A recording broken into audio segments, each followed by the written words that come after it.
Those 6 words echoed through the first-class cabin of Coastal Airways Flight 447 like a slap across the face. They saw the hoodie. They saw the sneakers. They saw her brown skin. What they didn't see was the woman who had just signed the largest hostile takeover in aviation history. Security officers dragged Maya Rodriguez from seat 1A while entitled passengers smirked and flight attendants looked the other way. They thought they were removing a non-compliant passenger who didn't belong in first class. They had no idea they were actively destroying their own company. It took them 12 minutes to remove her from that plane. It took her 12 seconds to destroy their airline forever. This isn't just a story about bad customer service. This is financial warfare. This is a masterclass in how one woman turned a moment of humiliation into a $6 billion lesson in respect. This is what happens when they mistake the owner of the building for someone who doesn't belong inside it. The fluorescent lights of LaGuardia Airport's private terminal cast harsh shadows across the marble floor at 11:47 p.m. on a Tuesday night in October.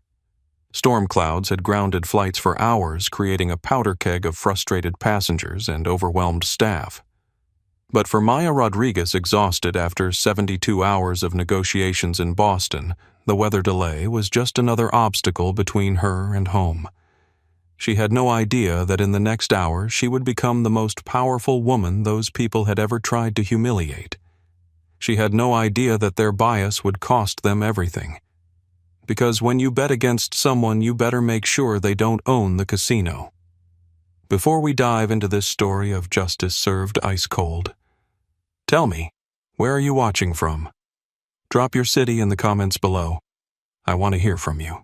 Have you ever been judged by your appearance before people knew who you really were? Have you ever been told you don't belong somewhere because of how you look? If you're nodding right now, this story is for you. If you believe everyone deserves respect, regardless of their skin color, their clothes, or their background, hit that subscribe button and ring the notification bell, because what happens next will change how airlines treat passengers forever.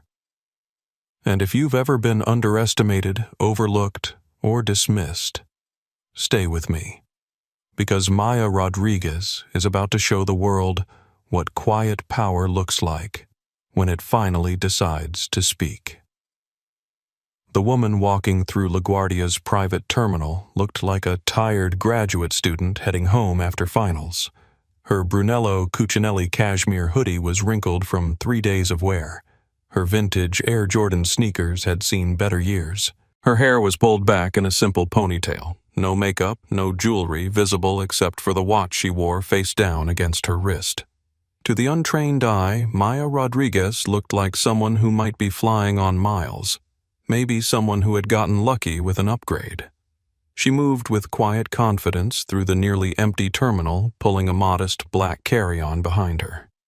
She approached Gate A7 where Coastal Airways Flight 447 to Los Angeles was preparing for boarding. The gate agent glanced up from her screen, then quickly looked back down. First-class passengers didn't usually look like this. Maya pulled out her phone and checked her boarding pass one more time. Seat 1A. The suite she had specifically requested for its privacy and ability to recline fully flat. After the deal she had just closed in Boston, she needed sleep more than anything else in the world. Behind her, the automatic doors of the terminal slid open with a whisper. Preston Whitmore strode through like he owned the place, his voice echoing across the terminal as he barked into his AirPods about quarterly projections and market positions. His bespoke navy suit was perfectly tailored. His Italian leather briefcase gleamed under the lights, and his platinum frequent flyer card caught the light as he waved it like a weapon. The same gate agent who had barely acknowledged Maya's presence transformed completely when she saw Preston approaching. Her spine straightened. Her smile appeared. Her voice took on a tone of reverence typically reserved for visiting royalty. And in that moment, the stage was set for a collision that would reshape an entire industry. What you're about to witness isn't just revenge. It's something far more powerful and far more permanent. This is the story of a woman who understood that true power doesn't scream, doesn't threaten, and doesn't make scenes in public. True power waits. True power plans. And when the time is right, true power simply acts. Maya Rodriguez spent her entire career building something that couldn't be taken away by someone's bias or assumptions. She built wealth. She built influence. She built a position so strong that when people tried to diminish her, she could do more than fight back. She could purchase their entire world and rewrite the rules. You're going to see racism. You're going to see privilege. You're going to see the kind of casual cruelty that happens every day when people think no one important is watching. But you're also going to see what happens when the person they're trying to humiliate turns out to be the most important person in the room. And by the end of this story, you're going to understand why the most dangerous person to underestimate isn't the one who shouts the loudest or throws the biggest tantrum. It's the one who stays calm, takes notes, and owns the company that signs your paycheck. Maya Elena Rodriguez had been building her empire for 23 years, one calculated acquisition at a time. As the founder and CEO of Titan Capital Management, she controlled $12 billion in assets, specializing in distressed companies that others had written off as hopeless. She was 45 years old, 5 feet 6 inches tall, with dark hair that she kept professionally styled when she was in business mode, but tonight hung loose around her shoulders. Her grandmother's wedding ring was the only jewelry she wore consistently, a simple gold band that reminded her where she came from. Tonight she wore a $2,000 Brunello Cucinelli cashmere hoodie in charcoal gray, not because she was trying to look casual, but because she had been living in boardrooms for 3 straight days and comfort had become more important than appearances. Her jeans were dark wash denim that cost more than most people's monthly car payments, though you'd never know it to look at them. On her feet were vintage Air Jordan 1s in black and red shoes she'd bought in college and had resold 3 times because they reminded her of the girl who used to dream about having enough money to buy anything she wanted. Now she had enough money to buy entire companies, but she still wore the same shoes. The Patek Philippe Nautilus with a Tiffany blue dial on her left wrist was worth more than most people's houses, but she wore it face down, so the watch face rested against her pulse. Old habit from her early days in finance, when showing wealth could get you excluded from the real conversations. Maya had learned a long time ago that people's assumptions about her could be either a weapon or a shield, depending on how she chose to use them. Tonight, she just wanted to get home. She was returning from Boston, where she had spent the last 72 hours in a windowless conference room finalizing the acquisition of Monroe Industries, a aerospace parts manufacturer that had been bleeding money for 2 years. The company's board had been desperate enough to accept her offer of $6 billion a price that everyone in the room thought was too generous. What they didn't realize was that Maya never made generous offers. She made strategic ones. Monroe Industries manufactured critical engine components, hydraulic systems, and safety equipment for commercial aircraft. Their client list read like a who's who of the aviation industry: American Delta, United Southwest, and Coastal Airways. Especially Coastal Airways. Maya had done her research. Coastal Airways relied on Monroe Industries for 63% of their critical replacement parts. They had an exclusive contract that gave them preferential pricing and priority delivery, a contract that had kept Coastal profitable even when other airlines struggled. That contract was about to become Maya's weapon of choice. Maya Rodriguez was 16 years old when she learned that money talks, but wealth screams. Her family was driving back to Los Angeles from a weekend in San Diego, celebrating her father's promotion to regional sales manager for a medical supply company. It was the first vacation they had taken in 3 years, and her parents had saved for months to afford 2 nights at a decent hotel. The Ocean View Resort in La Jolla had confirmed their reservation 3 times. Maya's mother had called twice to verify the room type and amenities. Her father had pre-authorized his credit card to avoid any issues at check-in. But when the Rodriguez family walked through the marble lobby, the desk clerk took one look at Maya's father's work clothes and her mother's discount store dress and made an assumption. "I'm sorry, but we don't have any availability tonight," the manager said without checking his computer. He was a thin, pale man in his 50s, with the kind of smile that never reached his eyes. "Perhaps you'd be more comfortable at the Holiday Inn down the highway." Maya's father pulled out the confirmation number, the printed reservation, and his credit card. "We have a reservation. Room 312. Rodriguez family." The manager glanced at the papers like they were written in a foreign language. "These systems malfunction sometimes. Computers can be booked that don't actually exist. Your kind doesn't usually stay in places like this. Are you sure you can afford it?" Your kind.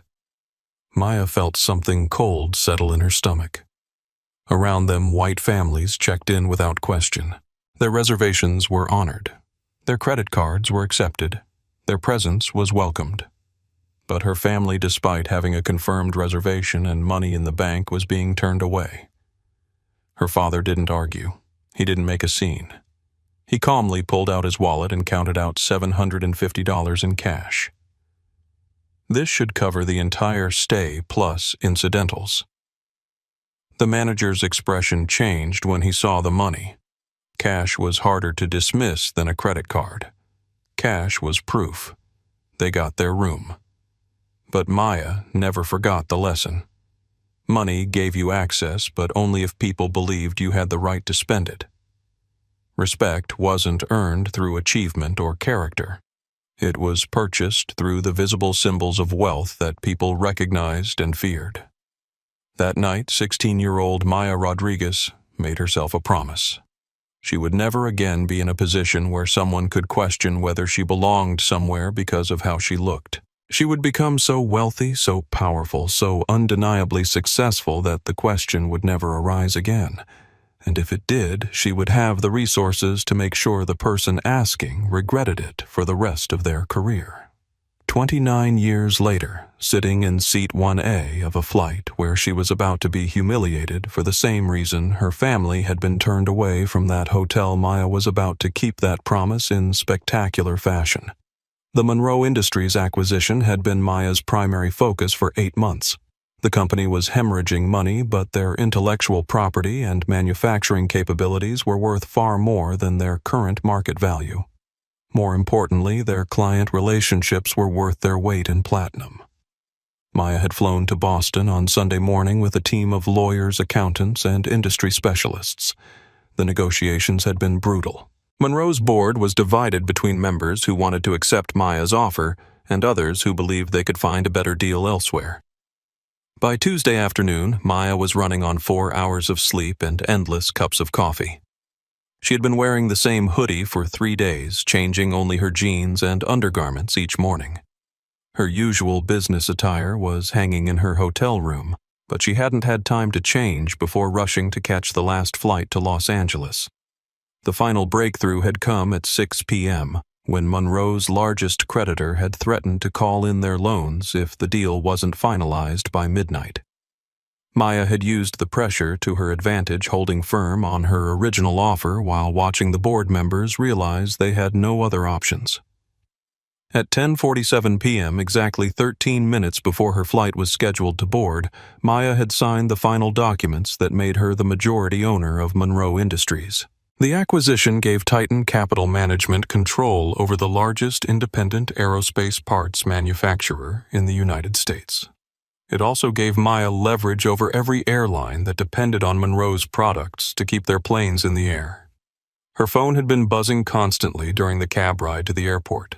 Text messages from her CFO about market reactions, emails from industry analysts wanting comments, calls from reporters who had somehow gotten wind of the deal. Maya had ignored them all. She would deal with the media coverage tomorrow. Tonight, she just wanted to get home to her house in Malibu, pour herself a glass of wine, and sleep for 12 hours.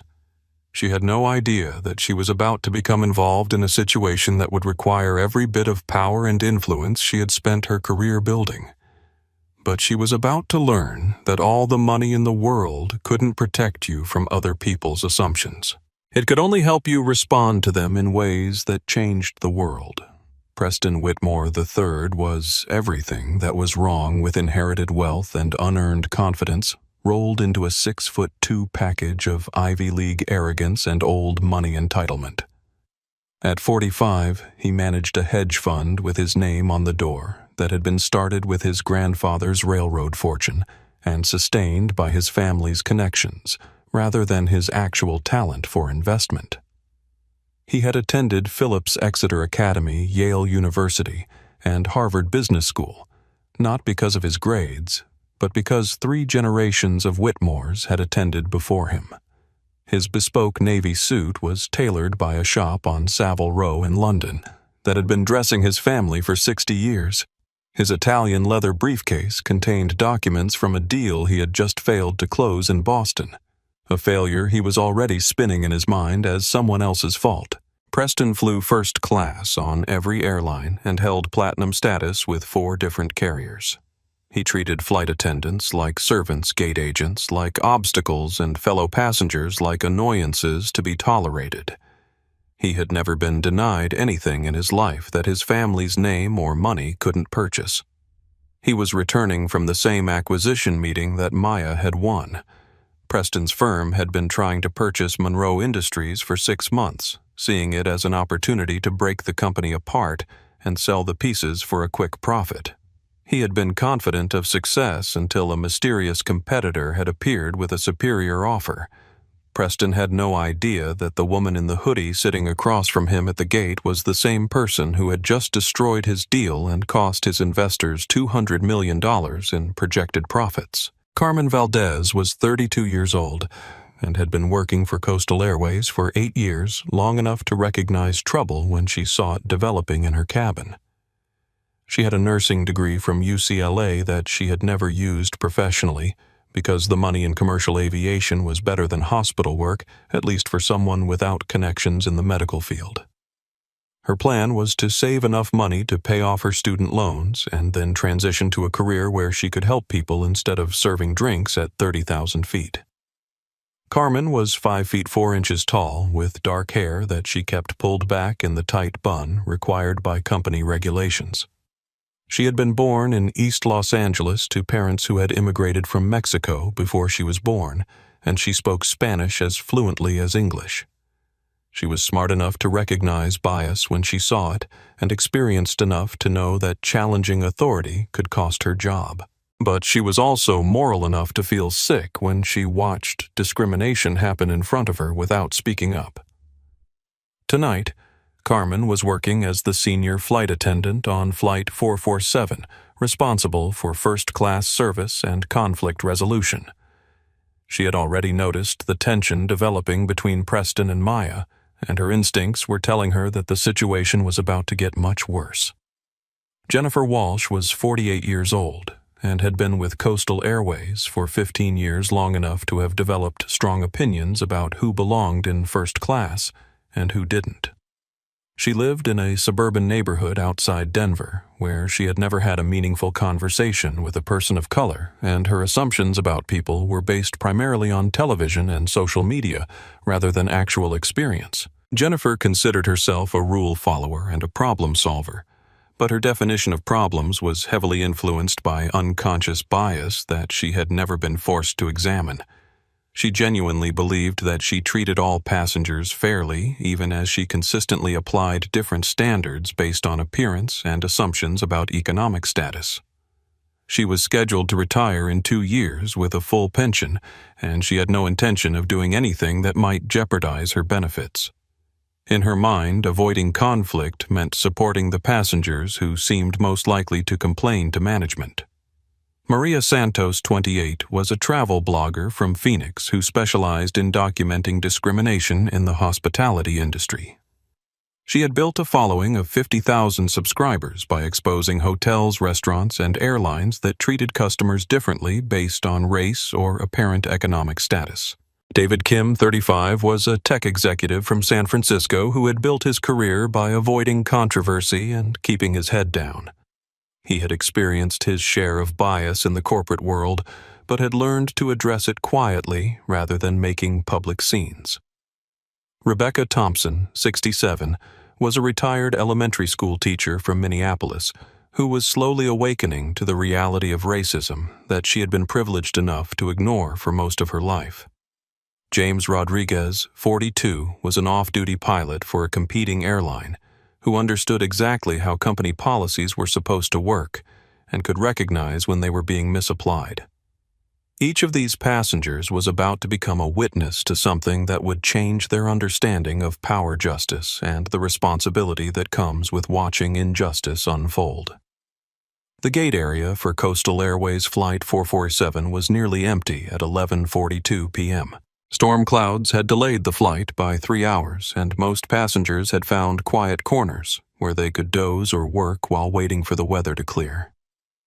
Maya approached the boarding desk where Jennifer Walsh was preparing passenger manifests and checking documentation for the delayed departure. The fluorescent lights above cast harsh shadows that made everyone look tired and wary. "Good evening," Maya said quietly, presenting her boarding pass. "I believe we're ready to start boarding." Jennifer glanced at the boarding pass, then at Maya, then back at the boarding pass. Her eyes lingered on the first-class designation, then traveled up and down Maya's casual attire. The hoodie, the sneakers, the complete absence of the luxury accessories that Jennifer associated with first-class passengers. Jennifer said, her voice taking on the artificially sweet tone that service workers use when they're about to ask uncomfortable questions. "Sometimes our mobile boarding passes have technical glitches, especially with seat upgrades. Could I see a second form of ID to verify your identity?" Maya's internal alarm system activated immediately. She had experienced this dance before. The polite skepticism, the request for additional verification that was never asked of white passengers. The assumption that her presence in first class must be the result of some kind of error. "Of course," Maya said, calmly pulling out her driver's license. The name on the license matched the boarding pass exactly. "Is there something specific you need to verify?" Jennifer studied the documents with more attention than they deserved, as if Maya's California driver's license might contain some hidden clue that would explain how someone dressed like a college student could afford a seat that cost $4,000. "I'm sorry," Jennifer said, not sounding sorry at all. "It's just that we've had some issues with fraudulent bookings lately, and I want to make sure everything is legitimate before we board." The word legitimate hung in the air like smoke.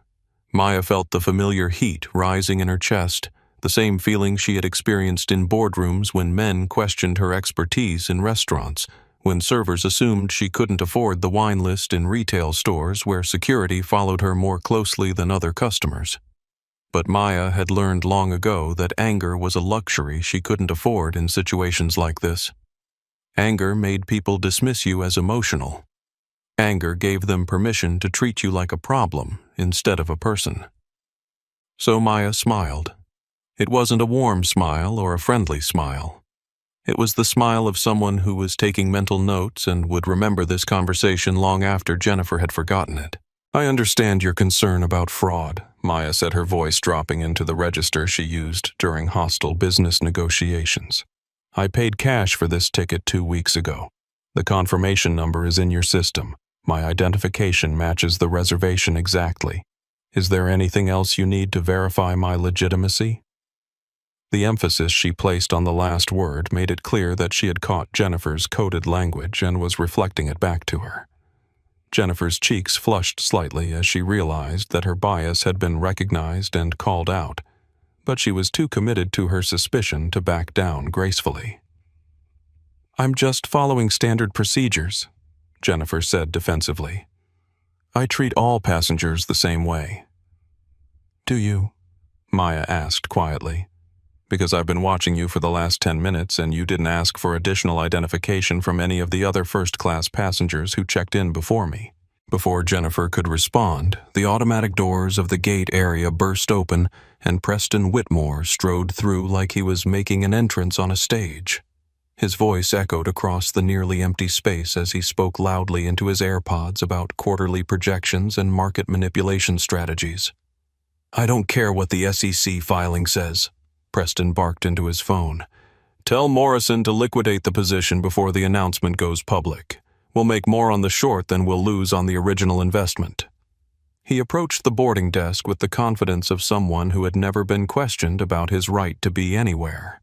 His platinum status card was already in his hand before he reached Jennifer's station. The transformation in Jennifer's demeanor was immediate and complete. Her spine straightened. Her professional smile appeared. Her voice took on a tone of deference that bordered on reverence. "Mr. Whitmore," Jennifer exclaimed with genuine enthusiasm. "Welcome back to Coastal Airways. I see you're in 1B tonight. We have your usual scotch ready, and the chef prepared your preferred dinner selection." Preston barely acknowledged her greeting. He was still on his phone, still talking about financial instruments and market positions that he assumed no one else in the gate area would understand. "Yeah, hold on," he said into his phone, then looked at Jennifer with the expression of someone addressing hired help. "Is the cabin ready? I need to get some work done before takeoff." "Of course, sir. We'll begin boarding immediately." Maya watched this exchange with the detached interest of an anthropologist studying a fascinating specimen. She had seen this dynamic countless times in her career. The automatic deference given to white men with money. The assumption that their presence in elite spaces was natural and unquestionable. Preston ended his phone call and finally noticed Maya standing at the boarding desk. His eyes traveled from her sneakers to her hoodie to her face, and his expression shifted into the look of mild annoyance that people like Preston reserved for people like Maya, who had somehow ended up in spaces where they didn't belong. "Are we boarding first class now?" he asked Jennifer, deliberately positioning himself so that Maya would have to step aside to continue her conversation with the gate agent. "Yes, sir." "Right away," Jennifer replied. "Let me just finish processing this situation, and we'll get you on board immediately." Preston glanced at Maya dismissively. "Staff deadheading to LAX." He asked Jennifer as if Maya wasn't standing right there. "I thought they usually put crew members in the back." Maya felt the familiar tightening in her chest that always preceded moments when she had to decide how much of herself to reveal. She could end this conversation right now. She could pull out her titanium American Express card, or her Titan Capital business card, or any of a dozen other indicators of her wealth and status. But she was tired, and she wanted to see how far these people would take their assumptions before reality forced them to confront the truth. "I'm not airline staff," Maya said quietly. "I'm a passenger, seat 1A. Preston looked at her again this time with open skepticism. 1A. "That's interesting. I specifically requested 1A when I booked, but they told me it was already taken." He turned to Jennifer with the expression of someone who expected service problems to be solved immediately. "Can we check the seating chart? I think there might be some confusion here."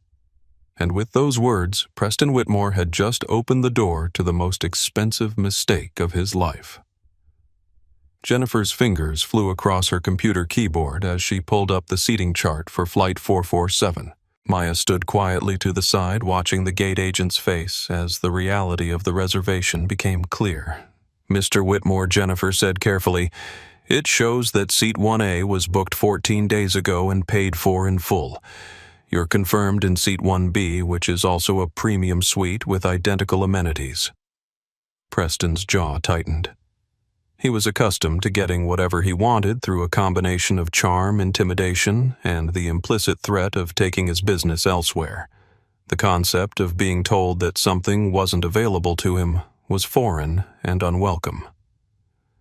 "I fly Coastal Airways 40 weeks a year," Preston said, his voice rising slightly. "I'm a platinum key holder with over 2 million miles. Surely we can work something out here." Maya watched this negotiation with growing amusement. Preston was essentially arguing that his loyalty to the airline should override her legal right to the seat she had purchased. It was the kind of entitled thinking that she had encountered throughout her career, the assumption that status and connections could trump contracts and fairness. I understand your frustration, Mr. Whitmore, Jennifer said diplomatically. But the passenger in 1A has a confirmed reservation and valid boarding pass. Company policy doesn't allow us to reassign confirmed seats without passenger consent. Preston turned to Maya with the expression of someone who was about to make an offer that no reasonable person could refuse. Look, he said, his tone suggesting that he was being magnanimous rather than presumptuous. I don't know what kind of upgrade situation you have going on here, but I really need the space in 1A for work purposes. I'm closing a major deal tomorrow morning that could affect hundreds of jobs. Maya tilted her head, slightly genuinely curious about where this conversation was heading. What kind of deal? Aerospace manufacturing, Preston said with the confidence of someone who assumed he was the most important person in any conversation about business. Complex financial instruments, private equity, corporate restructuring, probably not something you'd be familiar with. Maya's smile grew a fraction wider. Try me. Preston studied her face for a moment, as if trying to determine whether she was genuinely interested or just making polite conversation. He seemed to conclude that she was probably a graduate student or junior employee who might be impressed by his business acumen. My firm has been working on the acquisition of a distressed aerospace parts manufacturer, he said with the tone of someone explaining advanced concepts to a child. Monroe Industries. Maybe you've heard of them. They supply components to most major airlines. Maya's expression didn't change, but something shifted behind her eyes. Jennifer, who had been watching this exchange with growing discomfort, failed to notice the change in atmosphere. That sounds fascinating, Maya said quietly. How did that acquisition work out for you? Preston's confidence faltered slightly. Well, there were some complications. Another buyer came in at the last minute with a superior offer. Corporate raiders with more money than sense. But that's the nature of the business. Indeed it is, Maya agreed. So, your deal fell through.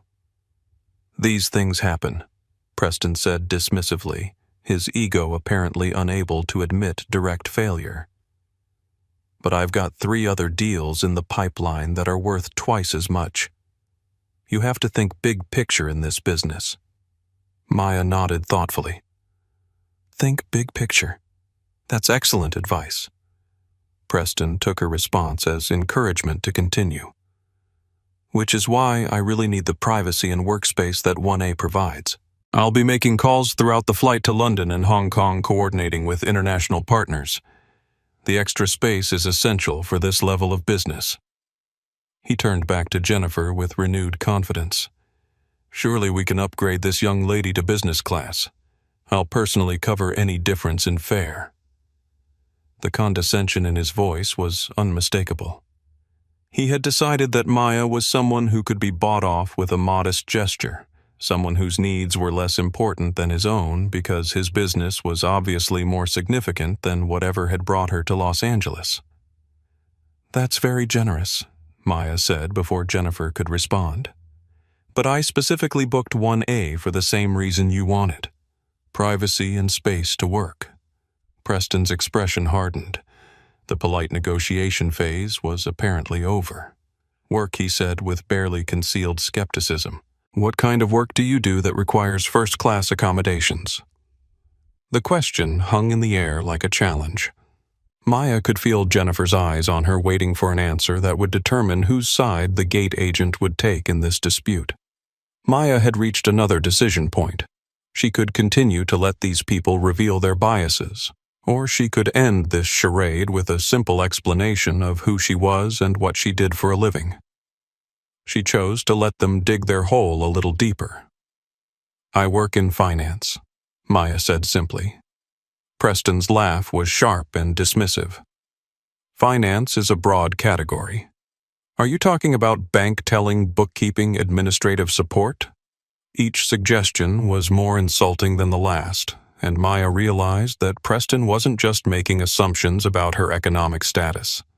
He was making assumptions about her intelligence, her education, and her right to occupy the same professional space that he considered his natural domain. Private equity, Maya said quietly. Preston's expression shifted from dismissal to skepticism to something approaching annoyance. Private equity. Which firm? Maya smiled. Titan Capital Management. Preston stared at her for a long moment. The name was obviously familiar to him, but he was struggling to process the information in a way that made sense with his assumptions about who Maya was and where she belonged. "You work for Titan Capital," he said finally. "Not exactly," Maya replied. "I own it." The silence that followed was profound enough to be measured in geological time. Jennifer Walsh felt the conversation spiraling beyond her ability to control it. The professional tension between Preston and Maya had escalated from a simple seating dispute into something that felt like a corporate boardroom confrontation, and she was completely out of her depth. "Perhaps I should call the captain," Jennifer said nervously. "He might be able to help resolve this situation." "That won't be necessary," Maya said calmly. "Mr. Whitmore and I are just having a discussion about business. He was telling me about his failed acquisition of Monroe Industries." Preston's face flushed red. Maya's casual reference to his failed deal was like a knife between his ribs, precise and devastating. She had managed to expose his professional inadequacy while maintaining the appearance of polite conversation. "Failed is a strong word," Preston said through gritted teeth. "Sometimes superior offers come from people with more money than sense. Corporate raiders who overpay for assets they don't understand." Maya nodded sympathetically. "That must be frustrating. Especially when you've spent months preparing a proposal only to have someone sweep in at the last minute with better terms." "Exactly," Preston said, momentarily grateful for what seemed like understanding. "These people have no idea what they're buying. They'll probably run the company into the ground within 2 years. Or," Maya said thoughtfully, "they might have a strategic vision that your firm wasn't able to see." Preston's gratitude evaporated instantly. Strategic vision. "Lady, I've been doing leveraged buyouts since before you learned what a stock market was. I know value when I see it." Maya's smile never wavered. "I'm sure you do." Jennifer decided that the conversation had gone on long enough. Whatever corporate drama was playing out in front of her, she had a flight to board and passengers to manage. "Excuse me," she interrupted. "I really need to get this flight moving. We're already 3 hours behind schedule." She turned to Maya with the expression of someone who had made a decision about whose side she was going to take. "Ma'am, I understand that you have a confirmed reservation for 1A, but Mr. Whitmore is a platinum key holder with significant status in our frequent flyer program. Would you be willing to consider a voluntary change to seat 2A? It's also a first-class suite, and we'd be happy to provide compensation for the inconvenience." Maya studied Jennifer's face with the same attention she might give to a balance sheet that didn't quite add up. The gate agent had just revealed her bias in the most transparent way possible. When forced to choose between a white man with visible status markers and a black woman without them, Jennifer had made the choice that countless service industry workers made every day. "No," Maya said simply. "I won't be moving." Preston stepped forward, his patience finally exhausted. "Look, I don't know what kind of diversity upgrade or staff travel situation you've got going on here, but I pay full fare for first-class seats. I'm not sitting in 1B so you can take pictures for your social media." The casual racism in his comment was breathtaking. Preston had just assumed that Maya's presence in first class must be the result of some kind of affirmative action program or employee benefit, rather than her ability to pay for the seat herself. Maya felt the familiar cold calculation settling over her mind, the same mental state that had allowed her to build a billion-dollar company by turning other people's mistakes into her advantages. Jennifer, Maya said quietly, "I'd like you to note the time and document this conversation." Mr. Whitmore just suggested that my presence in first class must be the result of a diversity program rather than my ability to pay for the seat. I'd like that comment included in any incident report you file." Jennifer's eyes widened. She realized that Maya was creating a paper trail, and that meant this situation was about to become much more serious than a simple seating dispute. "Ma'am, I'm sure Mr. Whitmore didn't mean anything inappropriate by his comment. Perhaps we could all take a step back and find a solution that works for everyone." But Preston was beyond the reach of diplomatic solutions.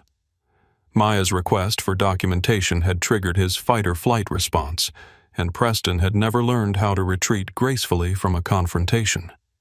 "You want to document something," he said, his voice rising loud enough to attract attention from other passengers in the gate area. "Document this: I spend over $100,000 a year flying Coastal Airways. I've been a loyal customer for 15 years, and now I'm being asked to give up my seat preference so that some affirmative action case can take pictures for Instagram." Maya pulled out her phone and began recording. "Please continue," she said calmly. "I want to make sure I capture your thoughts accurately." The sight of the camera seemed to snap Preston back to some level of awareness about what he was saying and who might eventually see it, but it was too late to take back the words that had already been spoken. Jennifer looked around the gate area and noticed that other passengers were starting to pay attention to the confrontation. Maria Santos had her phone out and appeared to be recording. David Kim was watching with obvious discomfort. Rebecca Thompson looked horrified. "I think we need to get the captain involved," Jennifer said desperately. "This situation requires management attention." Maya slipped her phone back into her pocket and smiled. "I think that's an excellent idea. Let's get your captain down here so we can discuss company policies about passenger treatment and seating assignments." She paused for a moment, looking directly at Preston. "And while we're waiting for him, Mr. Whitmore, you might want to call your office and tell them that Titan Capital Management was the firm that outbid you for Monroe Industries. I'd hate for you to find out in tomorrow's financial press." Preston stared at her with growing horror as the implications of what she had just said began to sink in. Jennifer looked back and forth between them, completely lost. And in that moment, both Preston and Jennifer realized that they had made the kind of mistake that people spend the rest of their careers trying to live down. Captain James Rodriguez emerged from the boarding tunnel with the weary expression of a man who had been flying commercial aircraft for 22 years and had seen every possible variation of passenger conflict. He was a compact man in his 50s, with salt and pepper hair, and the kind of calm demeanor that came from handling emergencies at 30,000 feet. "Evening, folks," he said, approaching the gate desk where Jennifer stood looking increasingly desperate. "I understand we have a seating situation that needs some attention." Jennifer quickly explained the dispute, carefully framing it as a conflict between two passengers who both wanted the same seat, rather than acknowledging the racial dynamics that had turned a simple seating chart into a confrontation about privilege and belonging. Captain Rodriguez listened patiently, then looked at Maya and Preston with the expression of someone who was trying to determine which passenger was going to be the bigger problem for his flight crew. "Let me see your boarding passes," he said, diplomatically. Maya handed over her documents without comment. Her boarding pass clearly showed seat 1A purchased 14 days earlier, paid in full. Her identification matched the reservation exactly. Preston's boarding pass showed seat 1B also purchased in advance, also paid in full. "Well," Captain Rodriguez said, after examining both sets of documents, "it seems like we have a straightforward situation here. Ms. Rodriguez has a confirmed reservation for 1A, Mr. Whitmore has a confirmed reservation for 1B. Both seats are first-class suites with identical amenities." Preston's face reddened. "Captain, I've been flying Coastal Airways for 15 years. I'm a platinum key holder with over 2 million miles. I specifically requested 1A when I made this reservation, but I was told it was already taken." "And it was?" Captain Rodriguez replied calmly. Ms. Rodriguez booked it 2 weeks ago. Preston turned to Maya with barely controlled frustration. Are you seriously not willing to switch seats? 1B is exactly the same as 1A. Same bed, same service, same amenities. Maya looked at him with the expression of someone who was genuinely puzzled by his logic. If the seats are exactly the same, why do you need mine? It was a perfectly reasonable question that exposed the fundamental irrationality of Preston's position. If the seats were truly identical, his insistence on having Maya's seat could only be explained by his belief that he deserved preferential treatment based on his status, rather than the actual terms of the reservations. Preston realized he was trapped by his own argument, and his response revealed more about his character than he probably intended. Because I paid full fare for first-class service, and I expect to get what I paid for, he said, his voice rising. I shouldn't have to negotiate with staff travelers or diversity upgrades who got their seats through some kind of program. Captain Rodriguez's expression hardened. As a Hispanic man who had worked his way up through the aviation industry, he recognized coded racism when he heard it. Mr. Whitmore, he said sharply, Ms. Rodriguez is not a staff traveler or an upgrade passenger. She purchased her seat at the same full fare that you paid for yours. Preston looked back and forth between Maya and Captain Rodriguez, finally realizing that his assumptions about Maya's economic status might be incorrect. But instead of backing down gracefully, he doubled down on his entitlement. Look, I don't care how she got the seat, he said. I need 1A for business reasons. I'll be working throughout the flight, making international calls, coordinating with partners in London and Hong Kong. The privacy and space are essential for the level of business I conduct. Maya decided that Preston had revealed enough of his character for one evening. What kind of business requires international calls during a 5-hour domestic flight? She asked with genuine curiosity. Preston straightened his shoulders and assumed the posture of someone delivering an important announcement. I'm managing a portfolio of distressed assets for institutional investors, complex financial instruments that require constant monitoring and adjustment. Maya nodded thoughtfully. That sounds challenging. Which investments are you currently monitoring? Preston seemed to interpret her question as evidence that she was impressed by his professional importance. Right now, I'm dealing with the fallout from a failed acquisition. My firm spent months preparing to purchase Monroe Industries, an aerospace parts manufacturer, but some corporate raider came in at the last minute and outbid us. Maya's smile became genuinely warm for the first time all evening. How unfortunate. What was your firm planning to do with Monroe Industries if you had acquired it? Preston launched into what was clearly a rehearsed explanation of his investment strategy. Break it up. Sell the profitable divisions, liquidate the underperforming assets. Classic value extraction. We could have turned a $200 million investment into $500 million in profit within 18 months. Maya listened to his plan with the attention of someone who was learning something fascinating about the speaker's character and competence. That's an interesting approach, she said when he finished. Very different from what the successful bidder is planning. Preston's confidence faltered slightly. How would you know what they're planning? Maya pulled out her phone and opened her email. She turned the screen so that Preston could see the message at the top of her inbox. It was from the Wall Street Journal sent 40 minutes earlier. The subject line read, Titan Capital CEO, Maya Rodriguez closes $6 billion Monroe Industries acquisition. Preston stared at the screen for a long moment, his brain struggling to process information that didn't fit with his assumptions about the world and his place in it. Then he looked at Maya's face. Really looked at her for the first time all evening, and realized that the woman he had been dismissing as an undeserving interloper was the same person who had just cost his firm the biggest deal of the year. Captain Rodriguez read the email header over Preston's shoulder and turned to Maya with a new expression of respect. Ms. Rodriguez, he said carefully, I believe you're entitled to any seat on this aircraft that you've properly reserved. Maya smiled. Thank you, Captain. That's all I've ever asked for. But Preston Whitmore was beyond the reach of reason or diplomacy. The revelation of Maya's identity had triggered something primal in his psyche, a rage that came from discovering that someone he considered inferior had bested him in his own area of expertise. "You," he said, pointing at Maya with a trembling finger. "You're the corporate raider who destroyed my deal. You cost my investors $200 million.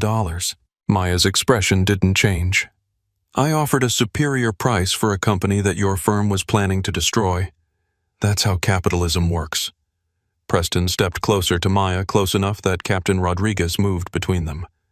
"This is about more than business," Preston snarled.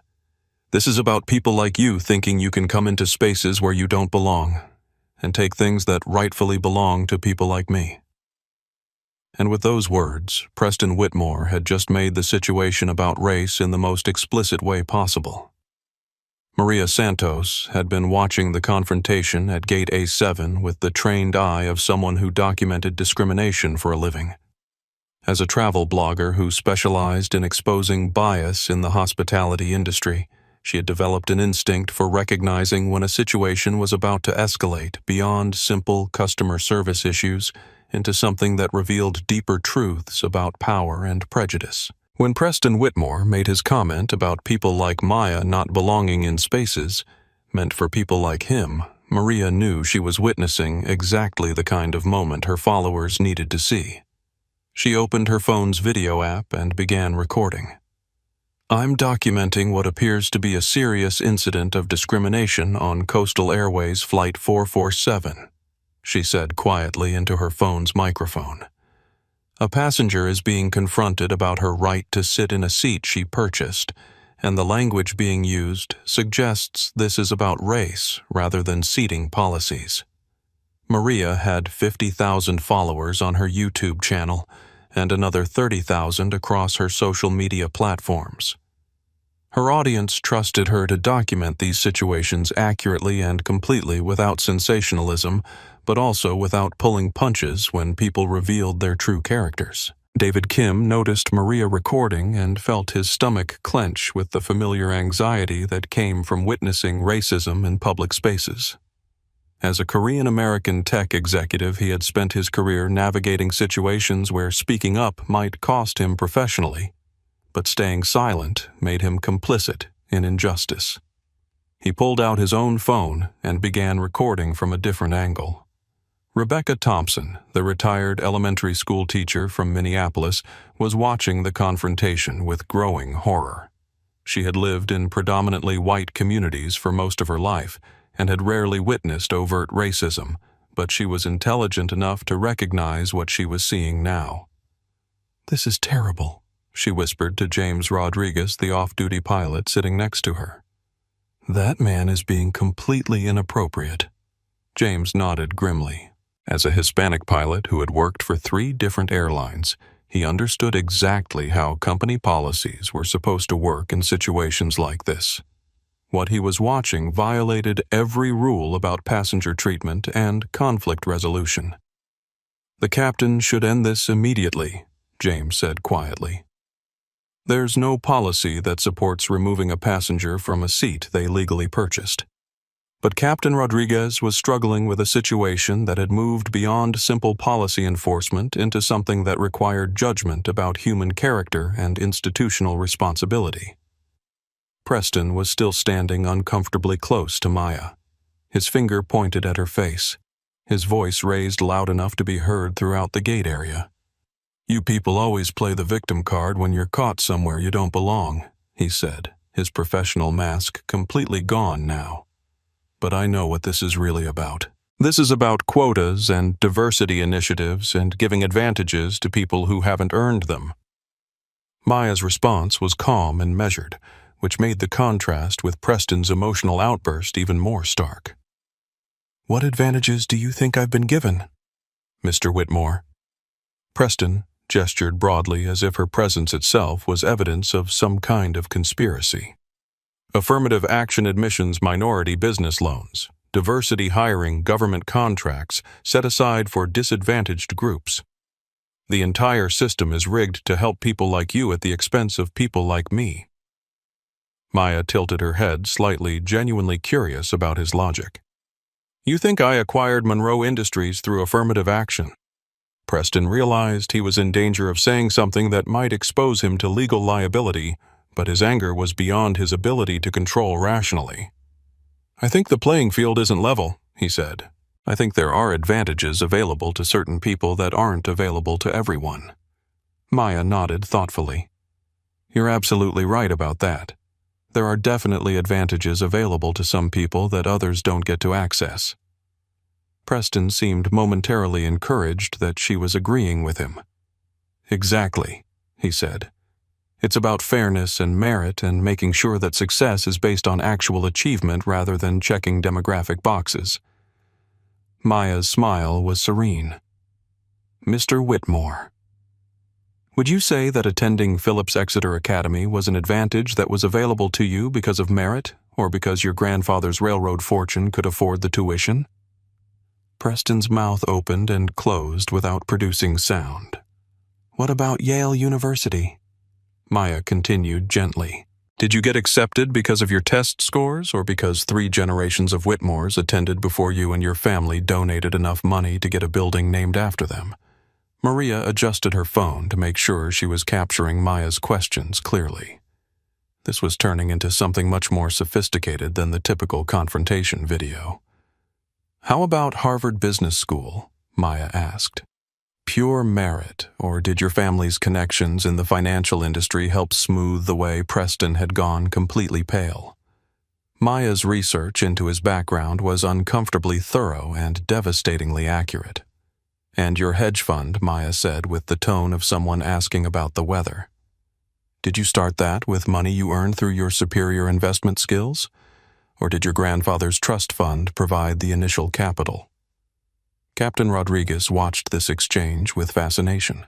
Maya was dismantling Preston's entire argument about merit and fairness by exposing the advantages that had shaped his own path to success.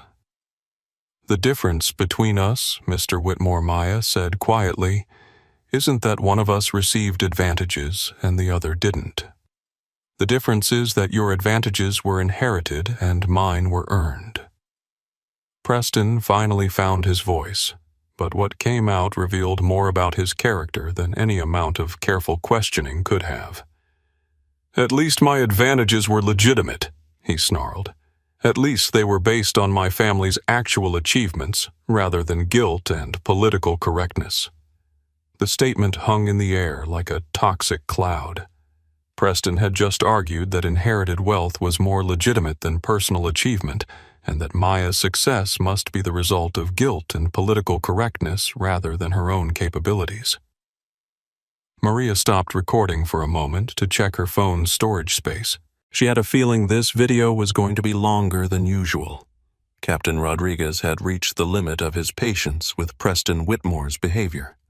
As a commercial airline captain, he had the authority to refuse boarding to any passenger who posed a threat to flight safety or crew operations.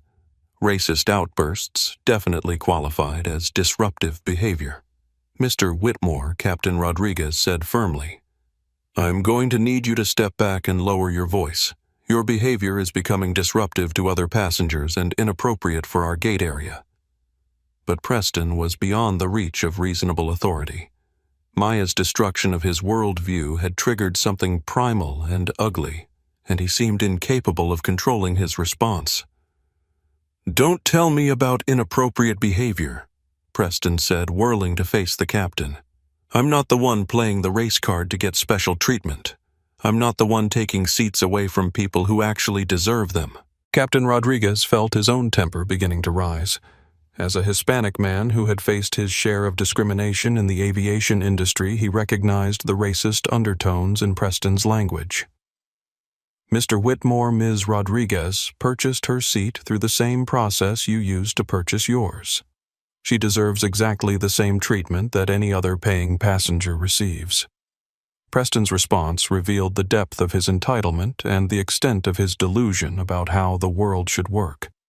She deserves treatment based on what she actually contributes, he said. And people like her contribute less than people like me, no matter what the politically correct crowd wants to pretend. Maya had been letting Preston reveal his character without interference, but his latest comment crossed a line that she felt compelled to address. "Mr. Whitmore," she said quietly, "my company paid more in federal taxes last year than your hedge fund has generated in total revenue over the past 5 years. What exactly do you contribute that makes you more deserving of respect than I am?" Preston stared at her with the expression of someone whose entire understanding of social hierarchy had just collapsed. He had built his identity around the assumption that his race, his background, and his inherited advantages made him inherently more valuable than people who didn't share those characteristics. Maya's success challenged that assumption in ways that his mind couldn't process rationally. "You're lying," he said flatly. "No one builds a billion-dollar company from nothing. You had help. You had advantages. You had people clearing the way for you." Maya pulled out her phone and opened her company's website. She turned the screen toward Preston so he could see her biography page, complete with a timeline of Titan Capital's growth from a $50,000 startup to a $12 billion private equity firm. "Would you like me to walk you through the math?" she asked politely. Preston slapped the phone out of her hand. The device clattered across the floor of the gate area and skidded to a stop near Rebecca Thompson's feet. The retired teacher picked it up and checked to make sure it wasn't damaged before handing it back to Maya. The physical contact changed everything. Preston had just committed assault in front of multiple witnesses and security cameras. Captain Rodriguez immediately called for airport security. Jennifer Walsh finally found her voice and began documenting the incident for her incident report. Maria Santos and David Kim both adjusted their recording angles to make sure they had captured Preston's action from multiple perspectives. But Maya's reaction was the most telling of all. She didn't flinch. She didn't step back. She didn't raise her voice or make any aggressive moves. She simply looked at Preston with the expression of someone who had just watched an opponent make a fatal error in judgment. "Mr. Whitmore," she said calmly, "you just committed assault and battery against a passenger in a commercial airport. That action was recorded by multiple witnesses and captured by airport security cameras." Preston seemed to realize what he had done, but instead of apologizing or de-escalating, he doubled down on his aggression. "You people always claim assault when someone stands up to your manipulation," he said. "You provoked this situation by taking advantages you didn't earn." Captain Rodriguez had heard enough. He pulled out his radio and called for additional security support. "I need backup at gate A7 for an unruly passenger who has committed assault against another passenger," he said into his radio, "requesting immediate assistance for passenger removal and possible criminal charges." Maya picked up her phone and checked to make sure it was still functional. The screen was cracked, but still operational. "Thank you, Captain Rodriguez," she said. "I appreciate your professionalism in handling this situation." She turned to Preston with a smile that didn't reach her eyes. "Mr. Whitmore, you might want to call your lawyer.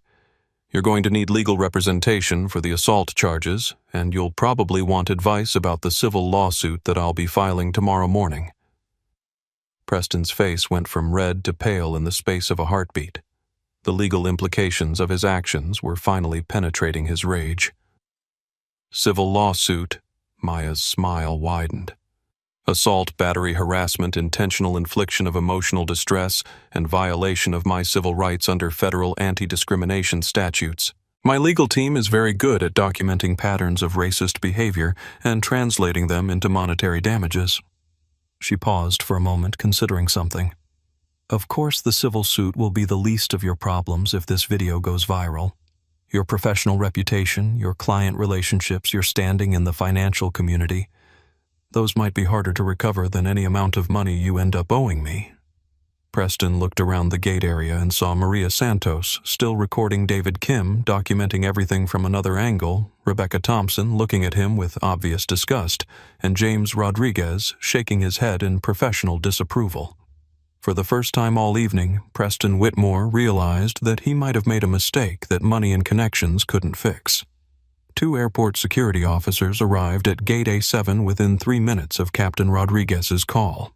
Officer Sarah Mitchell, a tall black woman in her 30s, and Officer Robert Hayes, a white man in his 40s, approached the scene with the professional caution that came from dealing with passenger disputes that had escalated beyond airline staff capabilities. Officer Mitchell immediately assessed the situation by speaking to Captain Rodriguez, who provided a concise summary of Preston's behavior and the physical assault against Maya.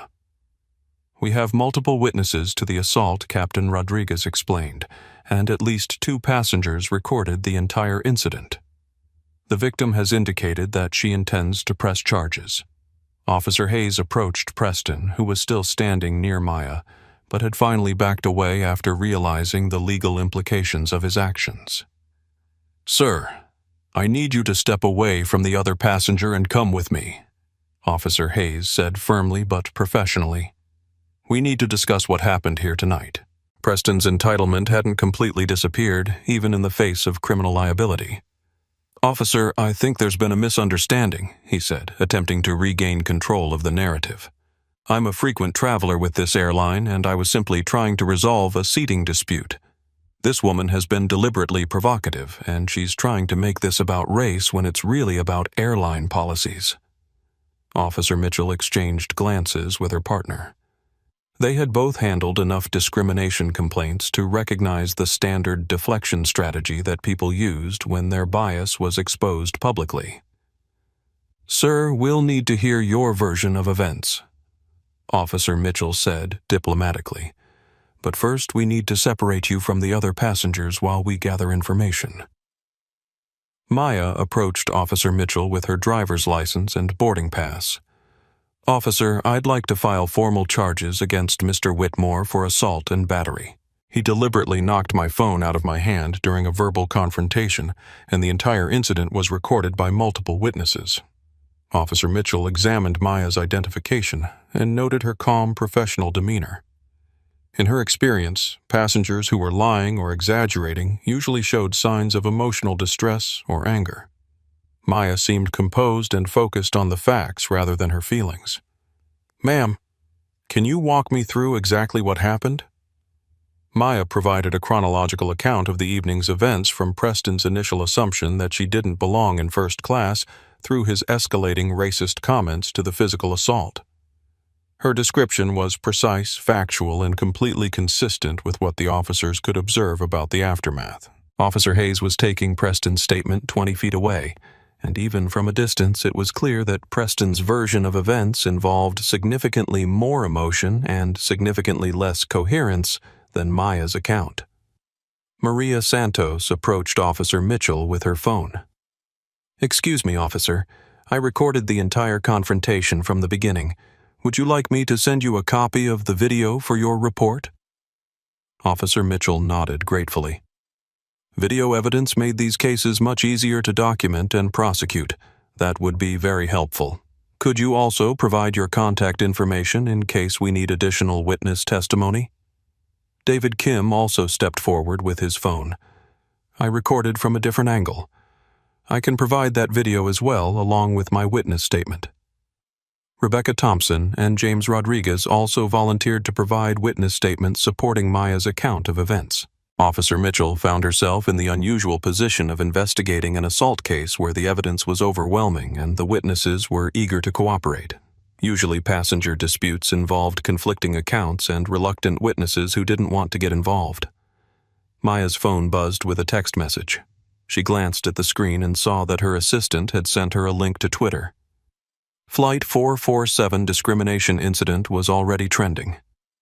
Maya showed the screen to Officer Mitchell. "It appears that some of the video footage has already been posted on social media." Officer Mitchell sighed.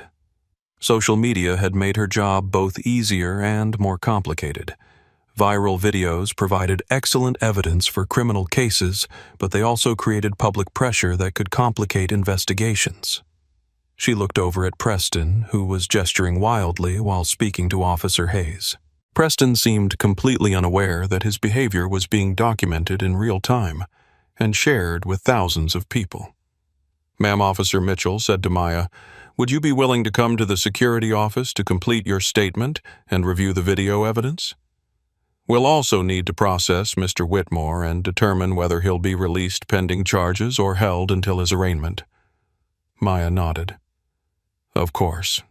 Should I arrange for my flight to be rescheduled? Officer Mitchell glanced back toward the gate where Jennifer Walsh was speaking anxiously into her radio. That might be advisable, she said diplomatically. This investigation might take several hours, and I suspect the airline is going to want to review their own policies before allowing Mr. Whitmore to board any aircraft tonight. As Maya gathered her carry-on bag and prepared to accompany the officers to the security office, she noticed that Preston was still arguing with Officer Hayes about the unfairness of the situation he had created for himself. She felt a moment of something that might have been pity. Preston Whitmore had just destroyed his career, his reputation, and probably his freedom because he couldn't accept that a black woman might be more successful than he was. But the pity passed quickly. Maya had spent her entire career dealing with men like Preston who believed that their advantages made them superior to people who had actually earned their success. Tonight, Preston was finally going to learn about consequences. By the time Maya reached the airport security office, Flight 447 was the number 3 trending topic on Twitter in the United States, and the hashtag Coastal Airways Discrimination had been used in over 10,000 posts. Maria Santos had uploaded a 15-minute video to her YouTube channel titled Racist Passenger Attacks Black CEO on Airplane, Full Documentation. The video had received 20,000 views in the first 30 minutes after posting, with comments pouring in from viewers who were sharing their own experiences of discrimination in travel. David Kim had posted a shorter video to his Twitter account with the caption, "This is what privilege looks like when it's challenged by actual success." His video focused specifically on Preston's comments about advantages and quotas, with devastating clarity about the racist assumptions underlying his arguments. Maya's assistant, Sarah Martinez, had been monitoring social media from Titan Capital's Los Angeles office and calling Maya every 10 minutes with updates about the viral spread of the incident. "Maya, this is huge," Sarah said during their latest call. CNN, Fox Business, and MSNBC have all reached out for comments. The Wall Street Journal wants to do a feature story about discrimination in business travel, and we've received interview requests from 67 different media outlets in the last 2 hours. Maya was sitting in a conference room at the airport security office, reviewing her written statement before signing it when Sarah called with the most significant development. "Maya, you need to see this. Someone identified Preston Whitmore, and now people are digging into his background." Maya put her phone on speaker, so Officer Mitchell could hear the conversation. "What are they finding?" Maya asked. "His hedge fund has had 3 major discrimination lawsuits filed against it in the past 5 years, all settled out of court with non-disclosure agreements. But now people are connecting the dots between tonight's behavior and a pattern of racist conduct in his professional life." Officer Mitchell raised her eyebrows. Pattern evidence could be crucial for determining whether Preston's assault against Maya was motivated by racial bias, which would elevate the charges to hate crime status. "There's more," Sarah continued. "Someone found his college yearbook photos from Yale. There are pictures of him at a party where he's wearing blackface." Maya closed her eyes and shook her head. The Internet's ability to research someone's entire life history in real time was terrifying and occasionally useful. "How old are those photos?" 23 years old, but they're circulating widely. And Maya, his hedge fund's largest client, just issued a statement saying they're reviewing their relationship with his firm in light of recent events. Maya realized that Preston's problems were escalating far beyond criminal charges and civil liability. When major institutional investors started distancing themselves from a hedge fund manager, it usually meant the end of their career. "Are there any statements from Coastal Airways yet?" Maya asked. "Just a generic statement saying they're investigating the incident and don't tolerate discrimination. But social media is flooded with people sharing their own stories about bias from Coastal Airways staff. This is turning into a much bigger story than just one incident." Officer Mitchell finished reviewing Maya's statement and handed her a copy of the assault report. Ms. Rodriguez will be charging Mr. Whitmore with assault and battery, and we're also investigating possible hate crime enhancements based on the racist language documented in the witness videos. He'll be released on his own recognizance tonight, but he has a court date next week. Maya nodded. Thank you for your professionalism in handling this situation. Ma'am, I want you to know that what happened to you tonight was completely unacceptable. No passenger should have to experience that kind of harassment, and Mr. Whitmore's behavior violated both airline policies and federal laws about discrimination in public accommodations. Maya's phone buzzed with another call from Sarah Martinez. Maya, you're not going to believe this. Coastal Airways' stock price is down 12% in after-hours trading. Investors are concerned about potential boycotts and legal liability from discrimination lawsuits. Maya felt a familiar sensation in her chest, the same feeling she got when she identified a distressed company that could be acquired and restructured for massive profits. Sarah, I want you to research Coastal Airways' financial situation. Debt structure, cash flow, major shareholders, supplier relationships. Everything. Are you thinking about an acquisition? Maya smiled for the first time since the incident began. I'm thinking about justice. But justice can be profitable if you approach it strategically. Officer Mitchell looked at Maya with curiosity. Ma'am, are you planning some kind of business response to this incident? Maya's smile widened. Officer, I believe in addressing problems comprehensively. Mr. Whitmore's behavior tonight was a symptom of larger issues with institutional bias and corporate culture. Sometimes the best way to solve widespread problems is through changes in ownership and management. As Maya left the airport security office 3 hours later, she pulled out her phone and made a call to her chief financial officer. Marcus, it's Maya. I want you to start researching acquisition opportunities in the commercial aviation sector. Specifically, I want to know everything about Coastal Airways' vulnerabilities. Preston Whitmore had just learned that Maya Rodriguez was the wrong person to underestimate. But Coastal Airways was about to learn that she was also the wrong person to humiliate. By 6 a.m. Eastern Standard Time, Maya Rodriguez had become the most recognizable face in business news. The Wall Street Journal's morning edition led with the headline, Private Equity CEO Assaulted After Airline Discrimination Incident, and the story had generated more online engagement than any business article published that year. Financial news networks across the country were running the airport security footage on continuous loops with expert commentators analyzing the incident from legal, business, and social perspectives. Maya's calm professionalism during the confrontation had been contrasted with Preston Whitmore's emotional outburst in ways that made their character differences impossible to ignore. But the revelation that truly sent shockwaves through the financial community was the connection between Maya's Titan Capital Management and the Monroe Industries acquisition that Preston had been discussing during his racist tirade. CNBC's morning show featured a timeline graphic that illustrated the devastating irony of the situation. Preston Whitmore had spent months trying to acquire Monroe Industries for his investment fund, only to lose the deal to Maya Rodriguez, then unknowingly insulted and assaulted the same woman who had outmaneuvered him professionally. This is one of the most spectacular cases of ironic justice that we've ever documented in the business world, said Rebecca Morrison, a business journalist who specialized in private equity acquisitions.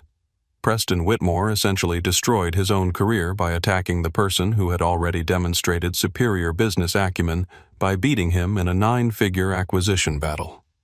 The financial press was having a field day with the mathematical precision of Preston's downfall.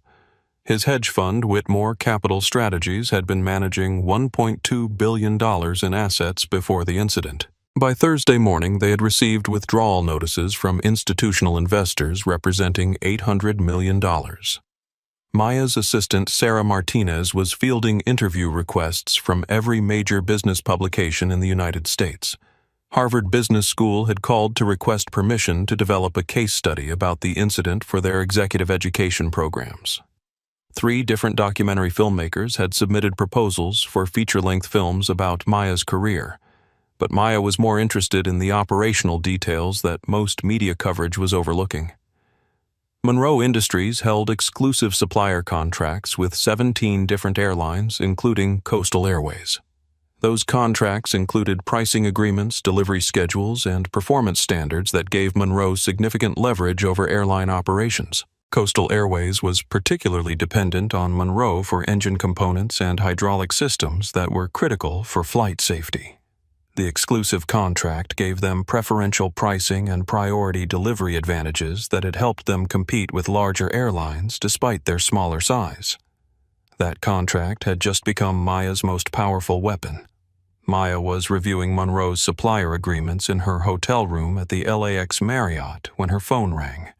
The caller ID showed Richard Hamilton, Chief Executive Officer of Coastal Airways. Maya let the phone ring 4 times before answering. Maya Rodriguez. Ms. Rodriguez, this is Richard Hamilton from Coastal Airways.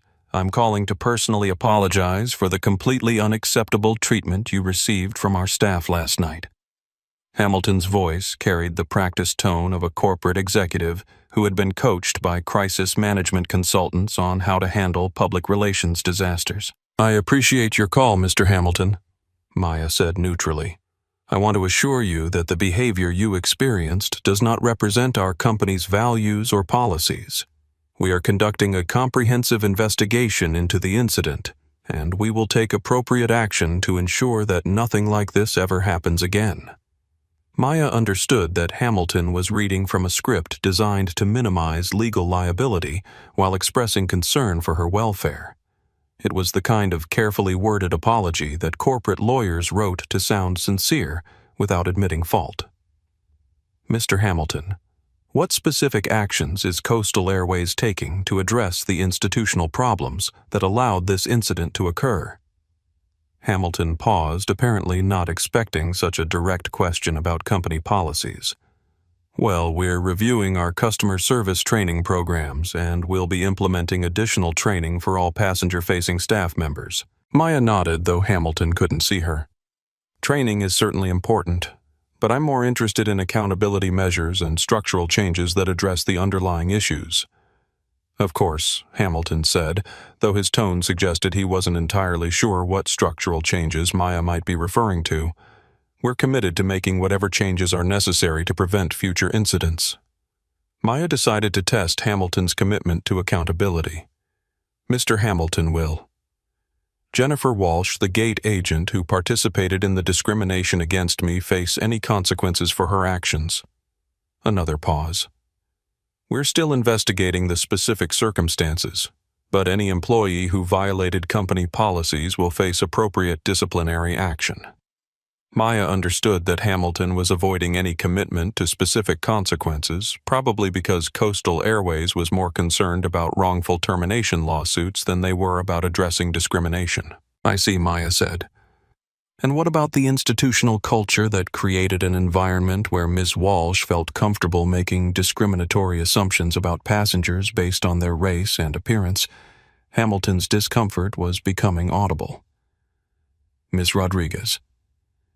We take all allegations of discrimination very seriously, and we're committed to fostering an inclusive environment for all passengers. Maya realized that Hamilton was going to continue delivering corporate talking points indefinitely, unless she changed the direction of the conversation. Mr. Hamilton, are you familiar with Monroe Industries? I'm sorry.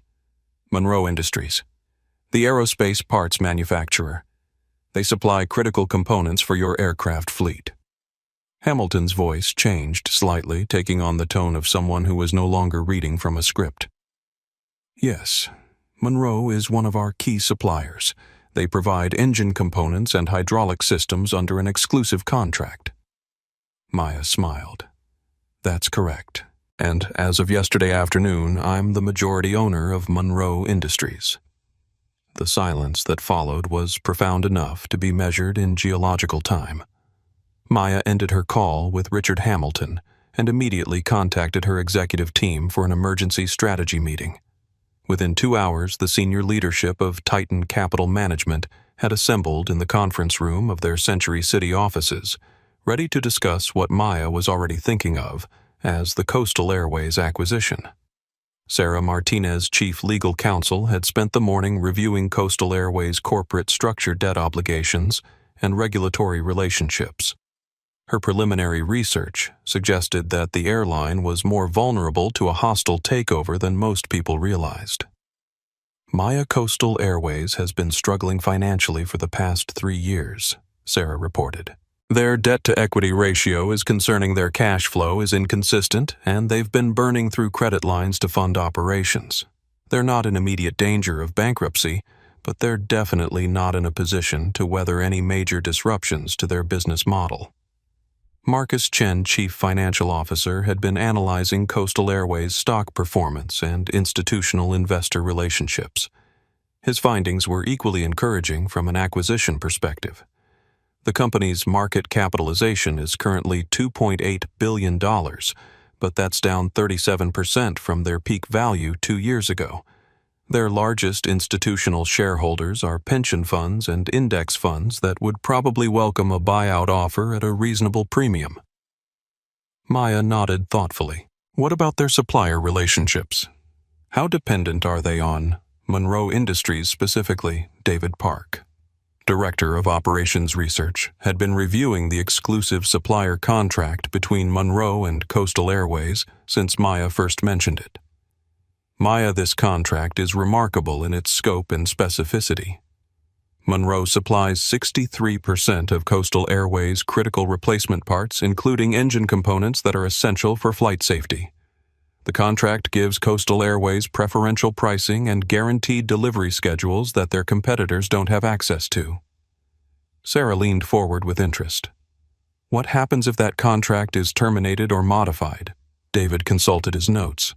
Coastal Airways would be forced to source parts from alternative suppliers at significantly higher prices, with longer delivery times and no guarantee of priority service. Their maintenance costs would increase by an estimated 40 to 60%, and their operational flexibility would be severely compromised. Maya felt the familiar excitement that came from identifying a perfect strategic opportunity. Coastal Airways had humiliated her because they assumed she was powerless. They were about to learn that she controlled the most critical aspect of their business operations. Marcus, what would a hostile takeover of Coastal Airways look like from a financial perspective? Marcus had clearly been thinking about the same question. Based on their current market cap and debt structure, we could probably acquire controlling interest for approximately $4 billion. That would require significant financing, but it's well within our capabilities. Sarah raised her hand slightly. Maya, are we sure we want to pursue an acquisition strategy rather than a lawsuit? The legal case for discrimination is very strong, and we could probably win substantial monetary damages without the complexity of purchasing an entire airline. Maya considered the question carefully. A lawsuit would provide personal vindication and financial compensation, but it wouldn't address the broader issues that had created the environment where her discrimination was possible. Sarah, lawsuits change individual behavior through fear of consequences, but acquisitions change institutional culture through changes in leadership and accountability structures. If we want to prevent other people from experiencing what I experienced last night, we need to change the system, not just punish the individuals. Maria Gonzalez, Director of Public Relations, had been monitoring social media and news coverage throughout the morning. Her assessment of public opinion was crucial for determining how an acquisition attempt might be received. Maya, the public response to last night's incident has been overwhelmingly supportive of you and critical of Coastal Airways. The hashtag Coastal Airways discrimination has been shared over 100,000 times, and consumer advocacy groups are already calling for boycotts. She pulled up several social media analytics on her tablet. More importantly, the financial press is covering this as a business story rather than just a social justice story. If we announce an acquisition attempt, it will be seen as a logical business response to poor management and institutional problems, rather than a purely emotional reaction. Maya stood up and walked to the window overlooking Century City. She could see the airport in the distance where Flight 447 was probably preparing for its next departure with a crew that had learned nothing from the previous night's incident. "Here's what we're going to do," Maya said, turning back to face her team. "Marcus, I want you to start assembling the financing for a $4 billion acquisition. Use our existing credit facilities and establish relationships with additional institutional lenders." Marcus nodded and began making notes. "Sarah, I want you to research the legal framework for using Monroe Industries' supplier contract as leverage in acquisition negotiations. What are our options for modifying or terminating the exclusive agreement with Coastal Airways?" Sarah was already thinking about the possibilities. "We'll need to review the termination clauses in detail, but most commercial contracts include provisions for breach of performance or changes in business circumstances." Maya continued assigning responsibilities. "David, I want a comprehensive analysis of Coastal Airways' operational vulnerabilities. Which routes are most profitable, which aircraft are newest, which employee contracts are most expensive. Everything." David nodded eagerly. "I'll have a preliminary report by tomorrow morning. Maria, I want you to prepare a public relations strategy that frames this acquisition as a business decision based on poor management and institutional problems rather than a personal vendetta. We want the narrative to focus on improving airline operations and customer service rather than revenge." Maria was already thinking about messaging strategies.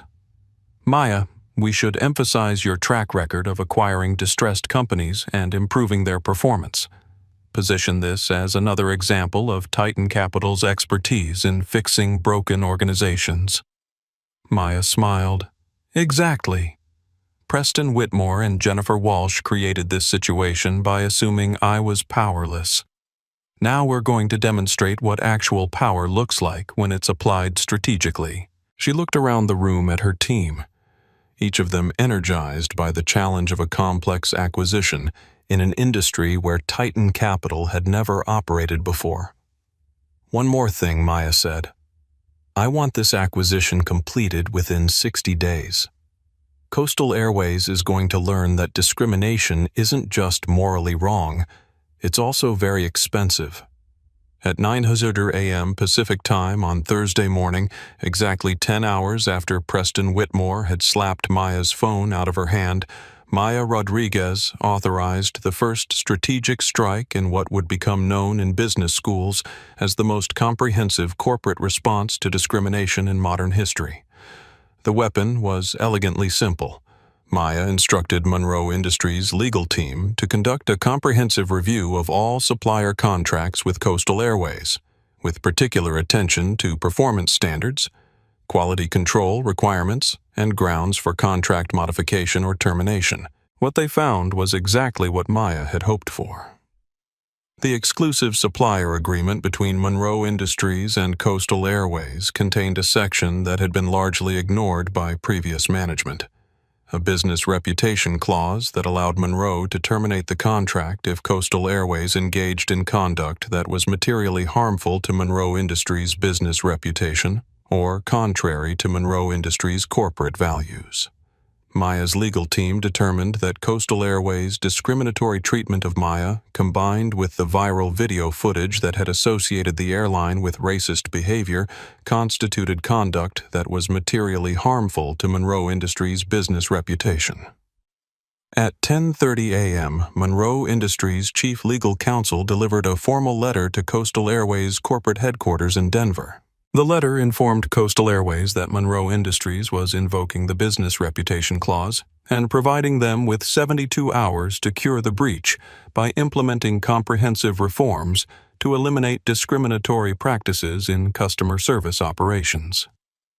The letter also specified exactly what reforms would be considered adequate to cure the breach termination of all employees who had participated in discriminatory conduct, implementation of mandatory anti-bias training for all customer-facing staff, establishment of an independent oversight committee to monitor customer service practices, and public acknowledgement of institutional failures that had enabled discrimination.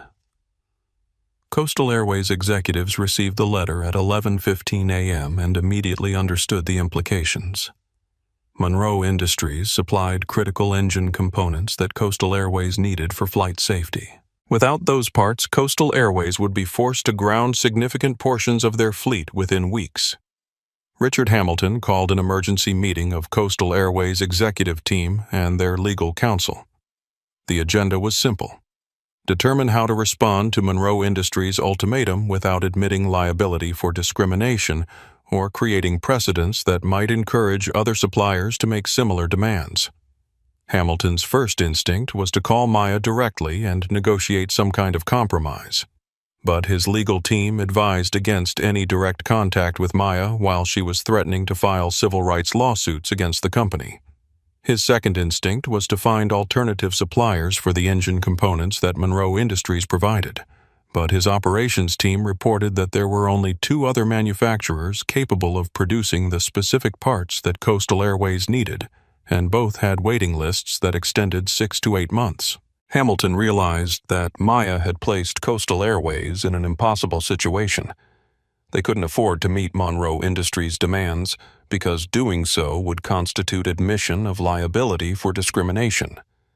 But they also couldn't afford to lose Monroe Industries as a supplier, because doing so would cripple their operations. Hamilton called his chief financial officer and asked for an immediate assessment of Coastal Airways' financial position in a scenario where their parts costs increased by 60% due to supplier changes. The CFO's response was not encouraging. "Richard, if we lose the Monroe Industries contract, we're looking at an additional $40 million in annual parts costs, plus the operational disruptions from sourcing components from less reliable suppliers. We're already operating on thin margins, and we don't have the cash flow to absorb that kind of cost increase." Hamilton stared out his office window at the Denver skyline and realized that Maya Rodriguez had just demonstrated the difference between inherited privilege and earned power. Preston Whitmore had inherited his wealth and assumed that it made him superior to people who didn't share his advantages. Maya Rodriguez had built her wealth strategically and was now using it as a weapon against institutional discrimination. At 2:00 p.m., Hamilton called Coastal Airways' board of directors and requested an emergency meeting to discuss supplier relationship issues that could materially affect company operations. He didn't mention that the supplier relationship issues had been created by his employees' decision to discriminate against the supplier's owner. At 2:30 p.m., Maya received a call from Monroe Industries' chief operations officer, informing her that Coastal Airways had requested a meeting to discuss potential modifications to contract terms and performance standards. Maya smiled and instructed Monroe's leadership to schedule the meeting for Monday morning. She wanted Coastal Airways to spend the weekend thinking about the consequences of discrimination. But more importantly, she wanted them to understand that this was just the beginning of their problems. At 4:47 p.m. on Friday afternoon, exactly 48 hours after the incident at Gate A7, Maya Rodriguez answered her phone on the first ring. Maya Rodriguez. "Ms. Rodriguez, this is Richard Hamilton from Coastal Airways. I believe we need to have a serious conversation about the situation involving Monroe Industries." Maya had been expecting this call since Monroe Industries delivered their ultimatum. Hamilton's voice carried the carefully controlled tension of a man who was trying to negotiate from a position of weakness while maintaining the illusion of authority. "Mr. Hamilton, I am certainly willing to discuss Monroe Industries' concerns about their business relationship with Coastal Airways." Maya's tone was professional and neutral, giving no indication of the comprehensive strategy that her team had been developing for the past 2 days. "Ms. Rodriguez, I want to be direct with you. The contract terms that Monroe Industries is trying to enforce are unprecedented in the aviation industry. No supplier has ever demanded oversight of an airline's employment decisions as a condition of continuing parts delivery." Maya leaned back in her chair and smiled. Hamilton was trying to frame Monroe Industries' demands as unreasonable business practices, rather than addressing the discriminatory behavior that had triggered the contract review.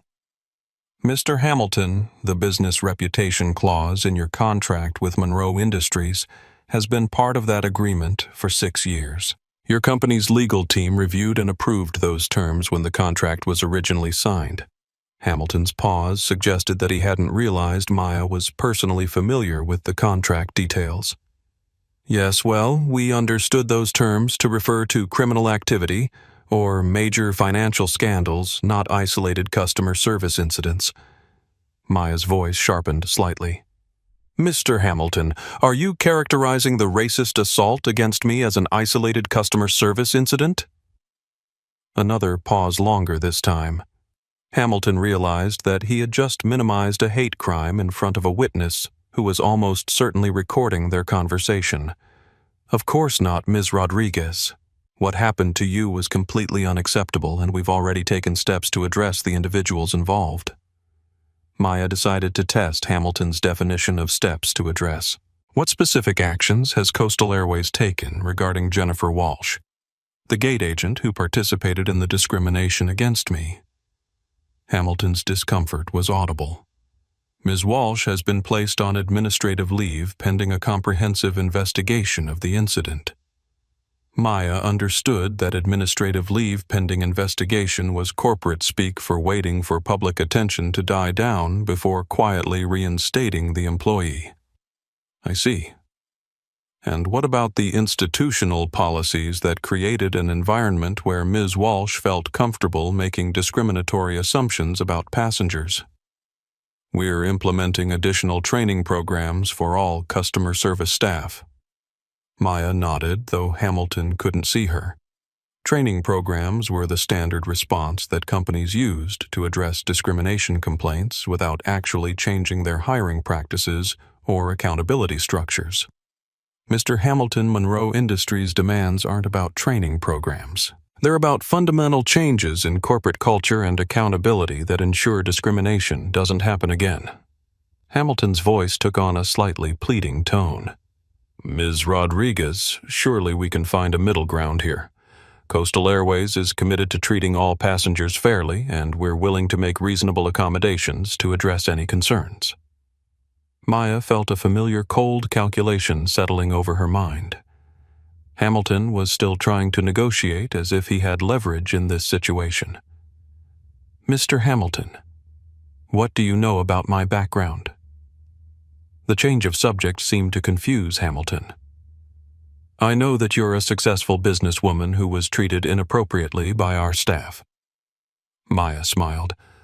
I'm the founder and CEO of a $12 billion private equity firm that specializes in acquiring distressed companies and restructuring their operations for improved performance. Hamilton was quiet for a moment, apparently processing the implications of Maya's description of her expertise.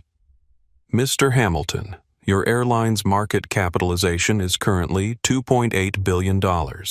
Your debt-to-equity ratio is 1.7 to 1. Your cash flow has been negative for 6 of the past 12 quarters.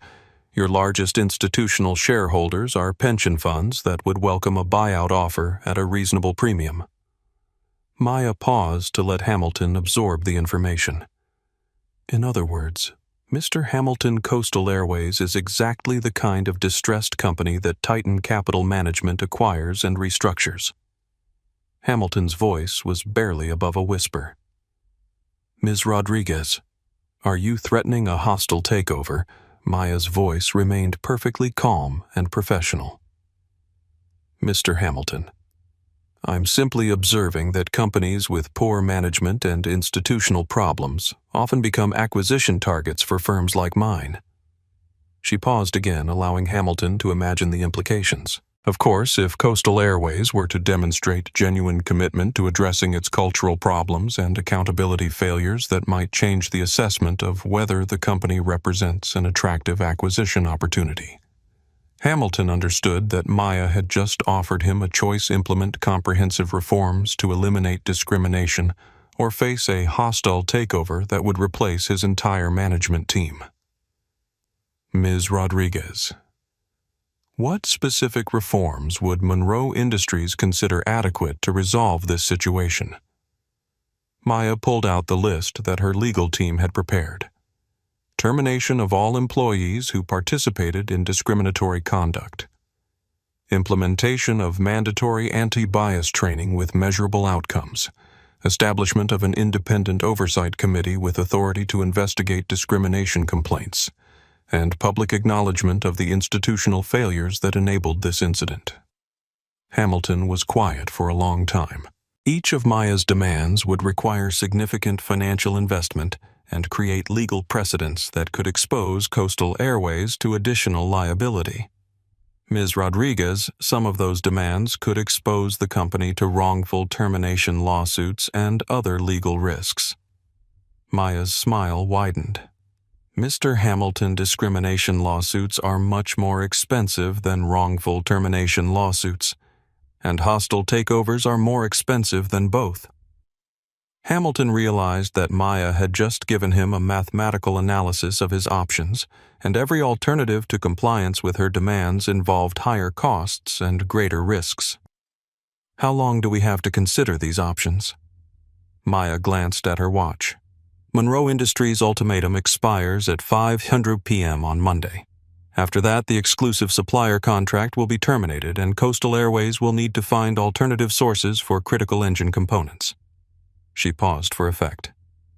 And after that, Mr. Hamilton Titan Capital Management will begin evaluating Coastal Airways as a potential acquisition target. Hamilton realized that Maya had just given him the weekend to choose between accepting her demands or fighting a war that he couldn't win. Ms. Rodriguez, I appreciate your directness. We'll need to discuss these options with our board of directors. Maya's voice softened slightly, taking on the tone of someone offering helpful advice. Mr. Hamilton, I'd recommend moving quickly. Institutional investors don't like uncertainty, and your stock price has already declined 15% since news of the discrimination incident went viral. Hamilton hung up the phone and stared at his reflection in his office window. In 37 years of airline management, he had never been outmaneuvered so completely by a single phone call. Maya Rodriguez hadn't just threatened him. She had educated him about the cost of discrimination in language that any businessman could understand. At exactly 5:01 p.m. Pacific Time on Monday afternoon, Monroe Industries' chief legal counsel delivered a formal contract termination notice to Coastal Airways corporate headquarters. The timing was deliberate and symbolic. Maya Rodriguez had given Richard Hamilton precisely 72 hours to implement comprehensive reforms to address institutional discrimination, and Hamilton had spent those 72 hours trying to find a way to avoid accountability rather than accepting responsibility. The termination notice was legally precise and operationally devastating. Monroe Industries was immediately ceasing all parts delivery to Coastal Airways, canceling all pending orders and terminating the exclusive supplier relationship that had provided Coastal Airways with preferential pricing and priority service for 6 years. Hamilton received the termination notice at 5:23 p.m. and immediately called an emergency meeting of Coastal Airways' executive team. His chief operations officer delivered the operational implications in language that made every executive in the room understand the magnitude of their crisis. We have a 14-day supply of critical engine components in our inventory. After that, we'll need parts from alternative suppliers who charge 60% more than Monroe Industries and have delivery schedules that extend 4 to 6 weeks. We're looking at grounding 30% of our fleet within a month if we can't secure alternative parts sourcing immediately. Hamilton's chief financial officer provided the financial analysis. The increased parts costs will add approximately $40 million annually to our operational expenses. Combined with the reduced capacity from grounded aircraft, we're looking at a net impact of $70 to $80 million per year. Hamilton stared at the numbers and realized that Maya Rodriguez had just demonstrated the difference between theoretical power and actual power. Preston Whitmore had assumed that his inherited wealth and social connections gave him authority over people like Maya. But Maya owned the supply chain that kept Coastal Airways aircraft in the air. She had just turned off that supply chain with a single phone call. Hamilton's director of procurement spent the next 6 hours calling every aerospace parts manufacturer in the United States, trying to arrange emergency sourcing for the components that Monroe Industries had been providing. The response from alternative suppliers was uniformly discouraging. They were operating at full capacity, servicing their existing clients, and emergency orders would require premium pricing and extended delivery schedules. By Tuesday morning, Coastal Airways faced a choice between accepting parts costs that would eliminate their profit margins or grounding aircraft that generated their revenue. Hamilton realized that Maya had created a scenario where every possible decision would damage the company's financial position. But the operational crisis was only the beginning of Coastal Airways' problems. Maya's strategic vision extended far beyond supplier relationships. On Tuesday afternoon, major institutional investors who held Coastal Airways stock began receiving detailed financial analyses from anonymous sources.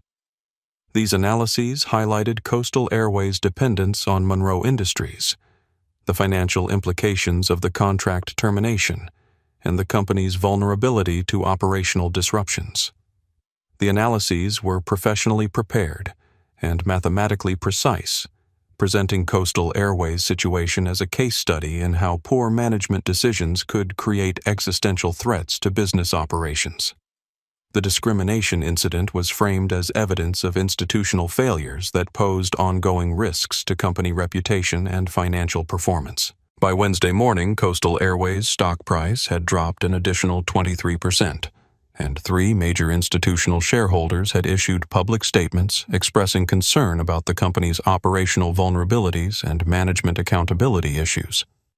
Hamilton realized that someone was conducting a comprehensive campaign to undermine investor confidence in Coastal Airways' leadership and financial prospects. The campaign was too sophisticated and too well coordinated to be the result of random market forces. Hamilton called Maya directly on Wednesday afternoon. "Ms. Rodriguez, I believe we need to discuss the situation between our companies." Maya's voice was professionally neutral. "Mr. Hamilton, Titan Capital Management doesn't have any business relationship with Coastal Airways." "Are you calling about the Monroe Industries contract termination?" Hamilton understood that Maya was forcing him to acknowledge that their problems stemmed from Coastal Airways' discriminatory treatment of her, rather than any conventional business dispute. "Ms. Rodriguez, I want to discuss the possibility of reinstating the Monroe Industries supplier relationship under modified terms." Maya's response was immediate and unambiguous. "Mr. Hamilton, Monroe Industries terminated their relationship with Coastal Airways due to conduct that was materially harmful to Monroe Industries' business reputation. That contract termination is permanent." Hamilton felt his last hope of easy resolution disappearing. "Ms. Rodriguez, surely there's some accommodation we can reach. Coastal Airways is willing to implement additional training programs and oversight measures." Maya's voice sharpened slightly. "Mr. Hamilton, you had 72 hours to implement the reforms that Monroe Industries requested. Instead of addressing institutional discrimination, you spent that time trying to avoid accountability. Monroe Industries has no interest in restoring a business relationship with a company that refuses to acknowledge or address problems." Hamilton realized that Maya was using business language to describe moral failures. She was treating discrimination as a breach of contract issue and responding with the same ruthless efficiency that she would apply to any other business problem. "Ms. Rodriguez, what would it take to restore our business relationship?" Maya's answer was simple and final. "Mr. Hamilton, some bridges can't be rebuilt, some trust can't be restored. Coastal Airways made a choice about what kind of company it wanted to be, and Monroe Industries has made a choice about what kind of companies it wants to do business with." Hamilton hung up the phone and realized that Maya Rodriguez had just declared war on Coastal Airways, using weapons that he didn't know how to defend against.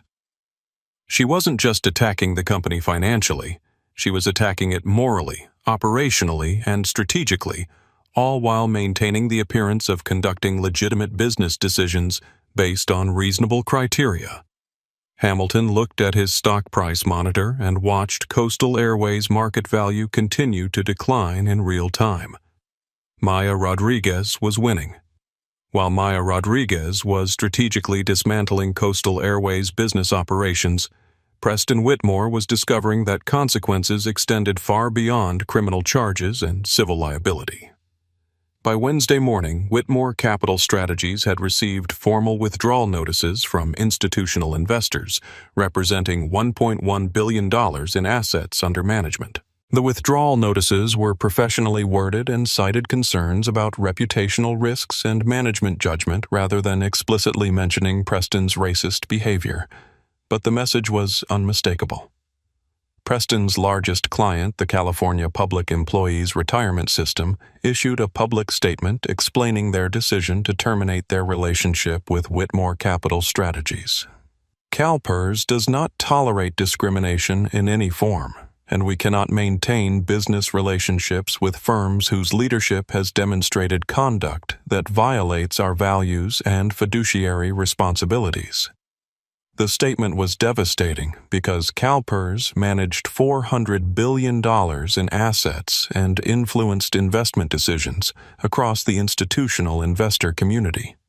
When CalPERS terminated a business relationship for ethical reasons, other pension funds and endowments typically followed their lead to avoid appearing supportive of discriminatory behavior. Preston called an emergency meeting with his firm's remaining partners to discuss damage control strategies. The meeting lasted 17 minutes and ended with two senior partners submitting their resignations and the firm's chief compliance officer recommending immediate dissolution of the company. "Preston, we can't recover from this," explained Sarah Hendricks, who had been Preston's business partner for 8 years. "Our client base was built on relationships of trust and professional reputation. The video footage of your behavior has destroyed both." Preston tried to argue that the incident had been blown out of proportion by social media and that institutional investors would eventually recognize his professional competence despite his personal mistakes. Sarah's response was mathematical rather than emotional. "Preston, we've lost 92% of our assets under management in less than a week. The remaining clients are demanding fee reductions to compensate for reputational damage. We don't have enough revenue to cover our operational expenses." Preston realized that his professional career had been destroyed more thoroughly than he had thought possible. Maya Rodriguez hadn't filed any lawsuits against him personally, hadn't made any public statements attacking his business competence, and hadn't directly contacted any of his clients. She hadn't needed to. The video footage of Preston's racist outburst had provided institutional investors with all the evidence they needed to conclude that he represented an unacceptable reputational risk. Preston's personal finances were equally catastrophic. His compensation at Whitmore Capital Strategies was tied to assets under management and investment performance. With the firm's client base disappearing, Preston's income had effectively dropped to zero overnight. His Upper East Side apartment was purchased with a mortgage that assumed consistent income from his hedge fund activities. His children's private school tuition, his wife's shopping habits, and his country club memberships were all predicated on maintaining the lifestyle that his professional success had enabled. Preston's wife, Catherine Whitmore, had filed for divorce on Tuesday morning after consultations with 3 different attorneys convinced her that her financial interests required immediate separation from her husband's legal and reputational problems. "Preston, the lawyers are telling me that your civil liability exposure could extend to our joint assets," Catherine explained during their final conversation. "I can't allow your mistakes to destroy our children's financial security." Preston found himself alone in his apartment on Wednesday evening, reviewing bank statements that showed the rapid evaporation of the wealth that had supported his entitled worldview for 45 years. His legal bills were already approaching 6 figures, and his attorneys had warned him that Maya Rodriguez's civil lawsuit could result in damages that extended well beyond his liquid assets. Preston poured himself a glass of wine that cost more than most people earned in a day, and realized that Maya Rodriguez had accomplished something that he had thought impossible. She had made him understand what it felt like to be powerless. For the first time in his adult life, Preston Whitmore couldn't solve his problems with money connections or inherited advantages.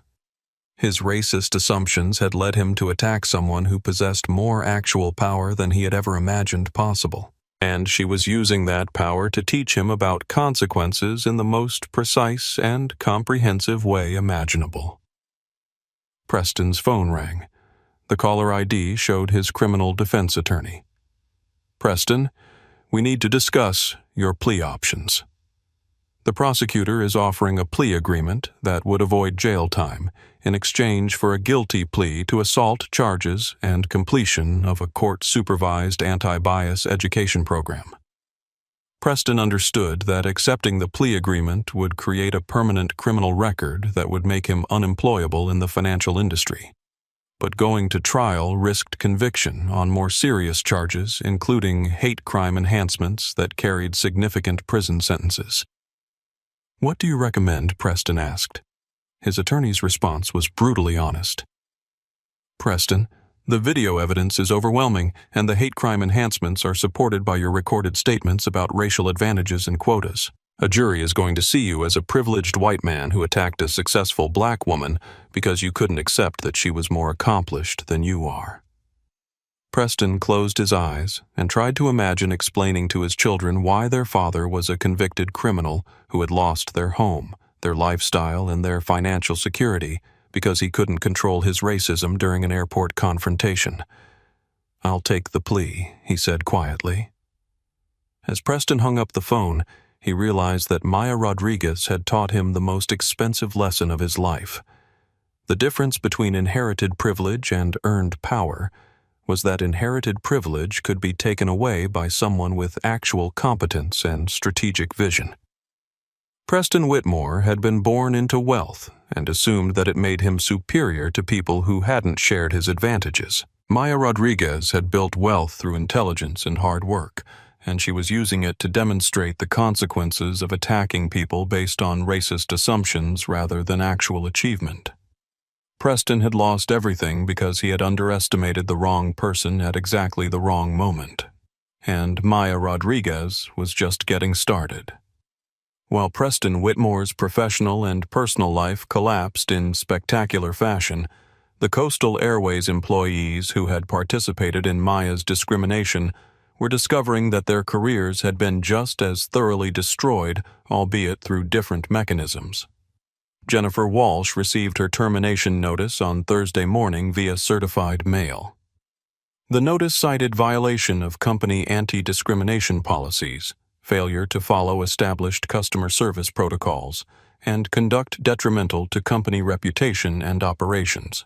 Jennifer's termination was particularly significant because Coastal Airways had initially tried to minimize her role in the incident by placing her on administrative leave rather than acknowledging that her discriminatory assumptions had triggered the entire confrontation.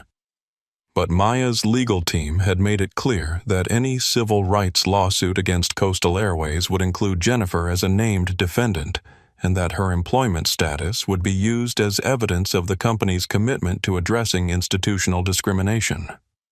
Coastal Airways' legal counsel had advised immediate termination to demonstrate that the company took discrimination seriously and was willing to hold employees accountable for biased behavior. Jennifer's termination meant the loss of her pension benefits, her health insurance, and her professional reputation in the airline industry. At 48 years old, with 15 years of experience in airline customer service, Jennifer discovered that her employment prospects were effectively zero because the viral video footage had made her unemployable in any customer-facing position. Jennifer's husband called Maya's office and requested a meeting to discuss the possibility of a public apology that might mitigate the damage to Jennifer's career. Maya's assistant politely declined the meeting request and referred Jennifer's husband to Titan Capital Management's legal department, where he was informed that any public statements about the incident should be coordinated with Maya's attorneys to avoid additional legal complications. Carmen Valdez, the flight attendant who had witnessed the discrimination without intervening, faced a different but equally significant consequence. Carmen kept her job with Coastal Airways but was required to complete 40 hours of anti-bias training and was transferred to domestic routes with lower pay and less prestigious assignments. More importantly, Carmen was promoted to a newly created position, Director of Customer Experience and Anti-Discrimination Training, Her responsibility was to develop and implement training programs that would prevent future incidents of discriminatory customer service. Carmen's promotion was Maya's idea, suggested through Monroe Industries' consultation with Coastal Airways about operational improvements. Maya had recognized that Carmen's internal conflict during the incident revealed someone with moral instincts who had been constrained by fear of company retaliation rather than personal bias. Carmen Valdez understood that what was happening was wrong. Maya explained to her legal team. She needs to be empowered to prevent similar situations, rather than punished for failing to stop something that her supervisors should have prevented. Carmen accepted her new position with gratitude and determination. She understood that Maya Rodriguez had given her an opportunity to transform her guilt about the incident into meaningful action that could protect future passengers from discrimination. Carmen's first initiative was a comprehensive review of Coastal Airways' customer service protocols, with particular attention to situations where passenger complaints might be influenced by unconscious bias rather than legitimate policy concerns. Her second initiative was the establishment of a confidential reporting system that would allow employees to document discriminatory behavior without fear of retaliation from supervisors or colleagues. Carmen's work was revolutionary within the airline industry because it focused on prevention rather than reaction, and because it treated discrimination as an operational problem that could be solved through better policies and training rather than just a legal liability that needed to be managed. Maya monitored Carmen's progress through Monroe Industries' ongoing consultation with Coastal Airways about supplier relationships and operational improvements. She was pleased to see that Carmen was taking seriously the responsibility that came with her promotion. 6 months later, Carmen would be invited to speak at the International Aviation Customer Service Conference about innovative approaches to preventing discrimination in airline operations. Her presentation would be titled, "From Witness to Leader: How One Incident Changed Our Understanding of Customer Service Excellence."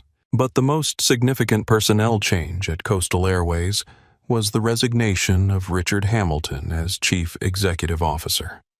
Hamilton announced his resignation on Friday morning, exactly 1 week after Maya's discrimination incident. His resignation letter cited personal responsibility for institutional failures that enabled discriminatory conduct and damaged company reputation. Hamilton's resignation was voluntary, but Maya's acquisition strategy had made his position untenable. Institutional shareholders had lost confidence in his leadership. Operational problems, created by the Monroe Industries contract termination, required management expertise that Hamilton didn't possess, and the ongoing threat of a hostile takeover made long-term planning impossible. Hamilton's replacement was Maria Santos, the former chief operating officer of Southwest Airlines, who had been recruited specifically because of her reputation for operational excellence and commitment to inclusive customer service. Santos's first action as CEO was to issue a public statement accepting full corporate responsibility for the discrimination that Maya had experienced and committing Coastal Airways to comprehensive reforms that would prevent similar incidents. Her second action was to contact Maya directly and request a meeting to discuss the possibility of restoring the business relationship between Coastal Airways and Monroe Industries under new management and improved policies. Maya agreed to the meeting but made it clear that any restoration of business relationships would require demonstration of genuine cultural change rather than just policy modifications. Ms. Santos, Maya said during their phone conversation, "Institutional problems require institutional solutions. I'm interested in seeing whether Coastal Airways can become a different kind of company under your leadership." Santos understood that Maya was offering Coastal Airways a path to redemption, but only if the company could prove that it had genuinely transformed its approach to customer service and employee accountability. The path forward would require more than apologies and training programs.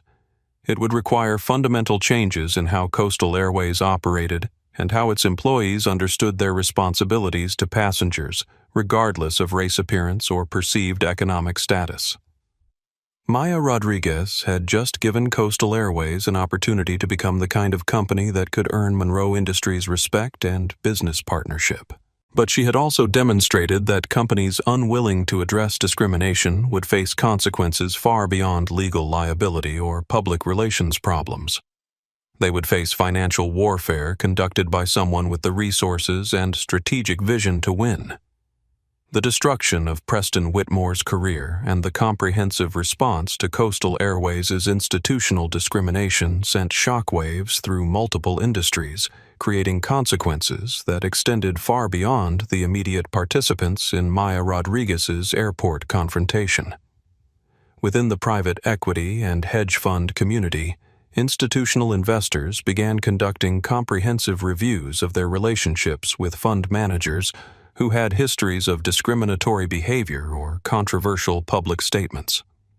The speed and totality of Preston's professional collapse had demonstrated that reputational risks could translate into existential business threats more quickly than anyone had previously imagined. CalPER's decision to terminate their relationship with Whitmore Capital Strategies had triggered similar reviews at pension funds across the country. Investment committees that had previously considered discrimination complaints to be legal problems rather than business risks were now treating bias incidents as potential threats to investment returns and fiduciary responsibilities. Harvard Business School announced that they were developing a case study about Preston Whitmore's downfall for their executive education programs. The case study would examine how personal biases could create professional vulnerabilities and how reputation risk had become a critical factor in institutional investment decisions. Within the airline industry, Maya's strategic use of supplier relationships as leverage against discriminatory behavior had created unprecedented awareness of operational vulnerabilities that companies had never considered. Every major airline began reviewing their supplier contracts for business reputation clauses and other provisions that could be used against them if their customer service practices were challenged by powerful individuals or organizations. American Airlines announced a comprehensive review of their customer service protocols with particular attention to situations where passenger complaints might be influenced by unconscious bias. Their chief executive officer issued a public statement emphasizing that operational excellence requires treating every passenger with dignity and respect, regardless of appearance or perceived economic status. Delta Airlines established a new position, Vice President of Customer Experience and Inclusion, with responsibility for ensuring that customer service policies were applied consistently across all passenger demographics. Southwest Airlines, which had already established a reputation for inclusive customer service, used the Coastal Airways incident as an opportunity to publicize their own anti-discrimination training programs and their track record of promoting diversity in management positions. United Airlines faced particular scrutiny because of their own history of passenger removal incidents, including the viral video of Dr. David Dow being dragged off a flight in 2017. United's executives understood that they were vulnerable to similar supplier leverage if their customer service practices were challenged by someone with Maya's resources and strategic sophistication. The aviation parts manufacturing industry was also transformed by Maya's demonstration of how supplier relationships could be used as tools for social change.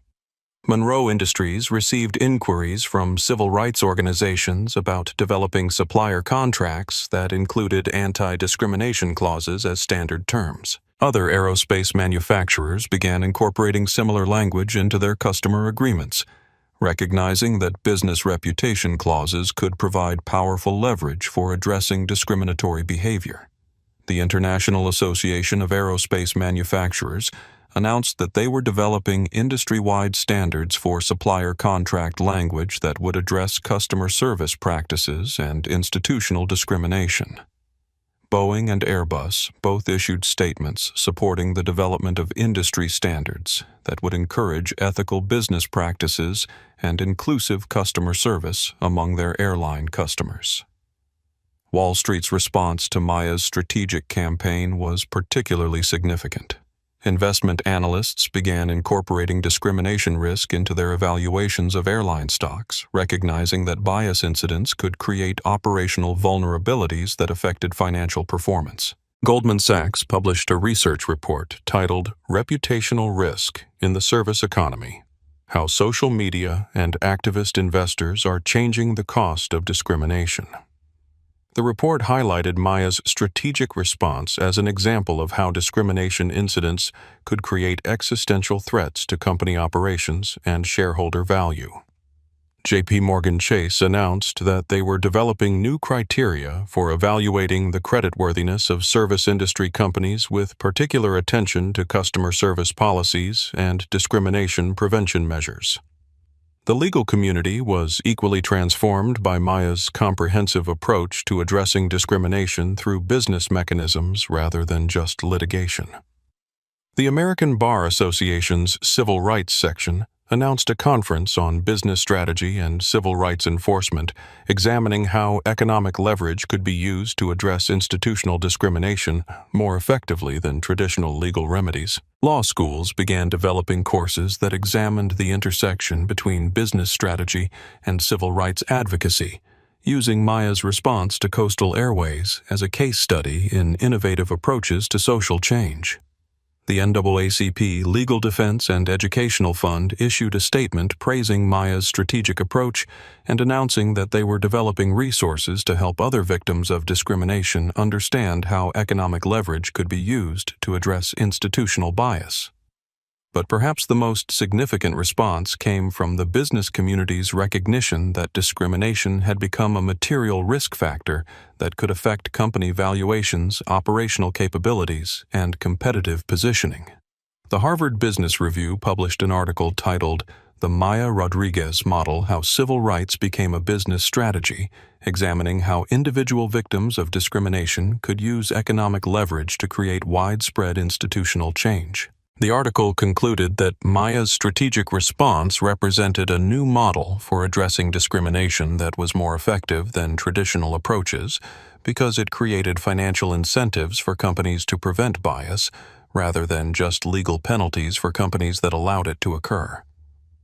Maya Rodriguez had just demonstrated that the cost of discrimination could be measured in billions of dollars rather than millions, and that the consequences could extend far beyond the individuals who participated in discriminatory behavior.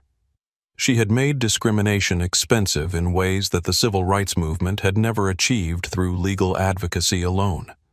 And she was still not finished. 6 months after the incident at Gate A7, Maya Rodriguez stood in the boardroom of Monroe Industries headquarters, reviewing the final report on what had become known throughout the business world as the Dignity in Transit Initiative. The initiative had grown far beyond Maya's original response to her discrimination at Coastal Airways. What had begun as strategic leverage against a single airline had evolved into the most comprehensive effort to address discrimination in the transportation industry that had ever been implemented by private sector companies. Monroe Industries had partnered with civil rights organizations, industry associations, and federal agencies to develop new standards for supplier contracts that included measurable anti-discrimination requirements. The standards had been adopted by 67 aerospace manufacturers and had become the industry norm for business relationships with airlines, shipping companies, and other transportation providers. Under Maya's leadership, Monroe Industries had established the Transportation Justice Fund, a $50 million initiative that provided financial support for civil rights organizations working to address discrimination in travel and shipping. The fund also supported legal advocacy for individuals who experienced discrimination but lacked the resources to pursue comprehensive legal remedies. Carmen Valdez had become the national spokesperson for the initiative. Her transformation from conflicted witness to industry leader had inspired thousands of transportation workers to report discriminatory practices and advocate for policy changes within their companies. Carmen's training programs had been implemented at 43 airlines, and her confidential reporting approach had documented over 300 incidents of discriminatory customer service practices that had been addressed through policy changes and personnel accountability measures. Maya. "I wanted you to see the latest numbers," Carmen said, handing over a comprehensive report on industry-wide changes that had resulted from the Dignity in Transit initiative. The statistics were remarkable. Discrimination complaints in the airline industry had decreased by 47% over the past 6 months, primarily because companies had implemented prevention measures rather than just reaction protocols. Customer satisfaction scores had increased across all demographic groups, but the improvements were most significant among passengers who had previously experienced discrimination or bias in airline customer service. Employee satisfaction had also increased, particularly among customer service workers, who reported feeling more confident about addressing discriminatory behavior when they witnessed it. The most important change, Carmen continued, is that employees are no longer afraid to speak up when they see discrimination happening. We've created approaches that protect people who do the right thing instead of punishing them for challenging authority. Maya nodded with satisfaction. The institutional changes were exactly what she had hoped to achieve through strategic pressure rather than just legal action. But the most significant transformation had occurred at Coastal Airways itself. Maria Santos had proven to be an exceptional CEO who understood that operational excellence required comprehensive attention to customer service equity. Under her leadership, Coastal Airways had implemented the most advanced anti-discrimination training programs in the airline industry. Every employee, from baggage handlers to pilots, completed 40 hours of bias recognition training annually. Customer service interactions were monitored by independent auditors who evaluated whether policies were being applied consistently across all passenger demographics. Coastal Airways had also established the industry's first customer dignity ombudsman, an independent advocate who investigated discrimination complaints and had authority to override company policies that created disparate treatment based on race, gender, age, or appearance. Most importantly, Coastal Airways had voluntarily agreed to make their discrimination prevention data public, publishing quarterly reports about customer service metrics, employee training outcomes, and bias incident resolution. The transparency had initially been risky because it exposed Coastal Airways to greater scrutiny than their competitors faced. But the risk had paid off through increased customer loyalty and positive media coverage that positioned the airline as an industry leader in inclusive customer service. Maya had been impressed enough by Santos's leadership to authorize Monroe Industries to resume business relationships with Coastal Airways under a new contract that included enhanced accountability measures and ongoing consultation about operational improvements.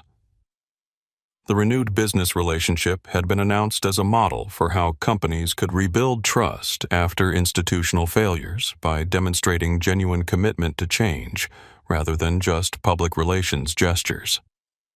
But Maya's most innovative contribution to industry transformation had been the development of the Discrimination Impact Assessment, a standardized tool that companies could use to evaluate whether their policies created disparate treatment based on demographic characteristics. The assessment had been adopted by companies across multiple industries as a proactive measure for preventing discrimination rather than just addressing it after incidents occurred. Federal agencies had also embraced the assessment as a tool for regulatory compliance, and several states had incorporated it into their civil rights enforcement mechanisms. Maya's approach had demonstrated that business innovation could address social problems more effectively than traditional regulatory approaches, particularly when companies were given economic incentives to prevent discrimination rather than just legal penalties for allowing it to occur. The Harvard Business Review had published a follow-up article titled "The Economics of Equality: How Market Mechanisms Can Advance Civil Rights," examining how Maya's strategic approach had created financial incentives for companies to implement comprehensive anti-discrimination measures. The article concluded that Maya's model represented a breakthrough in civil rights advocacy because it aligned corporate profit motives with social justice outcomes rather than treating them as competing interests. Maya understood that institutional change required more than policy modifications or training programs. It required fundamental shifts in how companies understood the business value of treating all customers with dignity and respect. The Dignity in Transit initiative had created those fundamental shifts by demonstrating that discrimination was not just morally wrong but also operationally inefficient and financially costly. Companies that implemented comprehensive anti-discrimination measures experienced improved customer satisfaction, enhanced employee morale, reduced legal liability, and strengthened brand reputation. Companies that failed to address institutional bias faced supplier relationship challenges, increased regulatory scrutiny, consumer boycotts, and acquisition threats from activist investors. Maya had created a business environment where doing the right thing was also the profitable thing, and where discriminatory behavior carried economic consequences that extended far beyond legal penalties. The transformation had been comprehensive, lasting, and more effective than decades of traditional civil rights advocacy had achieved. Maya Rodriguez had proven that the most powerful tool for social change wasn't legislation or litigation. It was ownership. 2 years after the incident at Gate A7, Maya Rodriguez received an invitation that surprised her more than any business deal she had ever negotiated. The letter was handwritten on personal stationery, and the signature at the bottom belonged to Rebecca Thompson, the retired elementary school teacher from Minneapolis, who had witnessed Preston Whitmore's racist outburst. "Dear Miss Rodriguez," the letter began, "I hope you remember me as one of the passengers on Flight 447 who witnessed your humiliation and your grace under pressure. I wanted to invite you to speak at our annual Education for Justice gathering because your response to discrimination has inspired teachers across the country to think differently about how we prepare students for an inclusive society." Maya accepted the invitation and found herself 3 weeks later standing in front of an audience of 400 elementary school teachers discussing how her experience had shaped her understanding of the relationship between economic power and social justice. But the most meaningful conversation happened after the formal presentation, when Rebecca approached Maya privately to share how the airport incident had changed her own perspective on race and privilege. "Ms. Rodriguez, I need to be honest with you. Before that night at the airport, I thought racism was something that happened to other people in other places. I had never seen such blatant discrimination in person, and I had never watched someone respond to it with such strategic intelligence." Rebecca paused, clearly struggling with emotions that she was still processing 2 years later. "Watching you maintain your dignity while that man attacked you taught me something about courage that I had never understood before. But watching you turn that attack into widespread change for other people taught me something about power that I had never imagined possible." Maya listened with the attention she gave to all honest conversations about race and discrimination. She had learned that white people who acknowledged their previous ignorance about racism were often the most effective advocates for inclusive policies, once they understood the scope of the problems they had previously overlooked. "Rebecca, what changes have you made in your own life since that night?" Rebecca smiled with the expression of someone who had discovered a new sense of purpose. "I went back to school to get a master's degree in multicultural education. I've completely redesigned my curriculum to help children understand how bias affects people's opportunities and how they can recognize discrimination when they see it." She pulled out her phone and showed Maya photos from her classroom. "I teach third graders about civil rights history, but I also teach them about contemporary examples like your response to Coastal Airways. I want them to understand that fighting discrimination isn't just about protesting. It's also about building the kind of power that can create lasting change." Maya was impressed by Rebecca's commitment to translating her awakening about racism into practical educational changes that would affect hundreds of children over the course of her remaining teaching career. But Rebecca's story was only one of dozens of personal transformations that had resulted from the viral documentation of Maya's airport experience. David Kim had used his tech industry connections to develop an app called Witness that allowed people to document discrimination in real time and connect with legal advocacy organizations that could provide support and resources. The app had been downloaded over 2 million times and had been used to document thousands of discrimination incidents across multiple industries. More importantly, the app's data had been used by civil rights organizations to identify patterns of institutional bias that might not have been visible through individual complaint processes. David had left his corporate tech job to work full-time on expanding the Witness platform and developing additional tools that could help victims of discrimination access legal and financial resources. Maya, your example showed me that technology should be used to amplify justice rather than just convenience, David explained during a phone conversation about the app's impact. Watching you turn documentation of discrimination into institutional change inspired me to think about how digital tools could democratize access to the kind of strategic response that you were able to implement. Maria Santos, who had documented Maya's discrimination on her travel blog, had transformed her social media platform into a comprehensive resource for travelers who experienced bias in airlines, hotels, and other hospitality services. Maria's YouTube channel had grown to over 500,000 subscribers, and her documentation of discrimination incidents had led to policy changes at dozens of companies across the travel industry. But Maria's most significant contribution had been her work with the Transportation Security Administration to develop new training programs for airport security personnel who often made the same kinds of biased assumptions that had led to Maya's confrontation with Preston Whitmore. I realized that my role as a travel blogger gave me a responsibility to document problems but also to advocate for solutions, Maria explained. Your strategic response taught me that individual incidents of discrimination are symptoms of larger institutional problems that require comprehensive approaches rather than just case-by-case advocacy.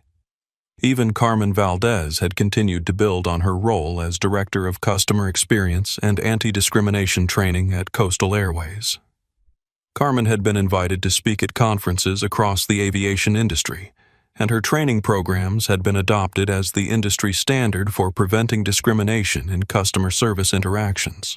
But Carmen's most personally meaningful work had been her development of a mentorship program that paired young Latina women with successful professionals in the aviation industry.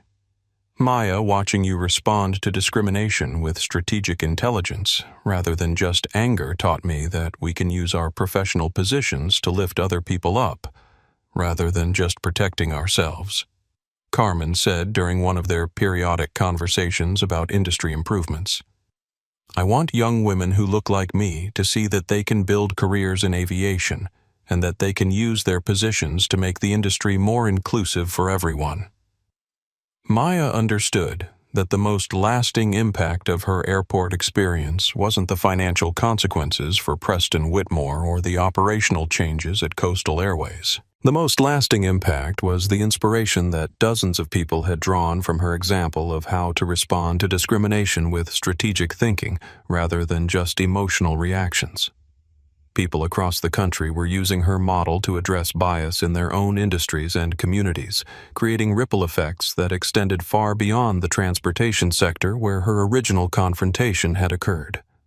Maya Rodriguez had demonstrated that individual experiences of discrimination could be transformed into widespread institutional change through strategic thinking, economic leverage, and commitment to creating opportunities for other people who faced similar challenges.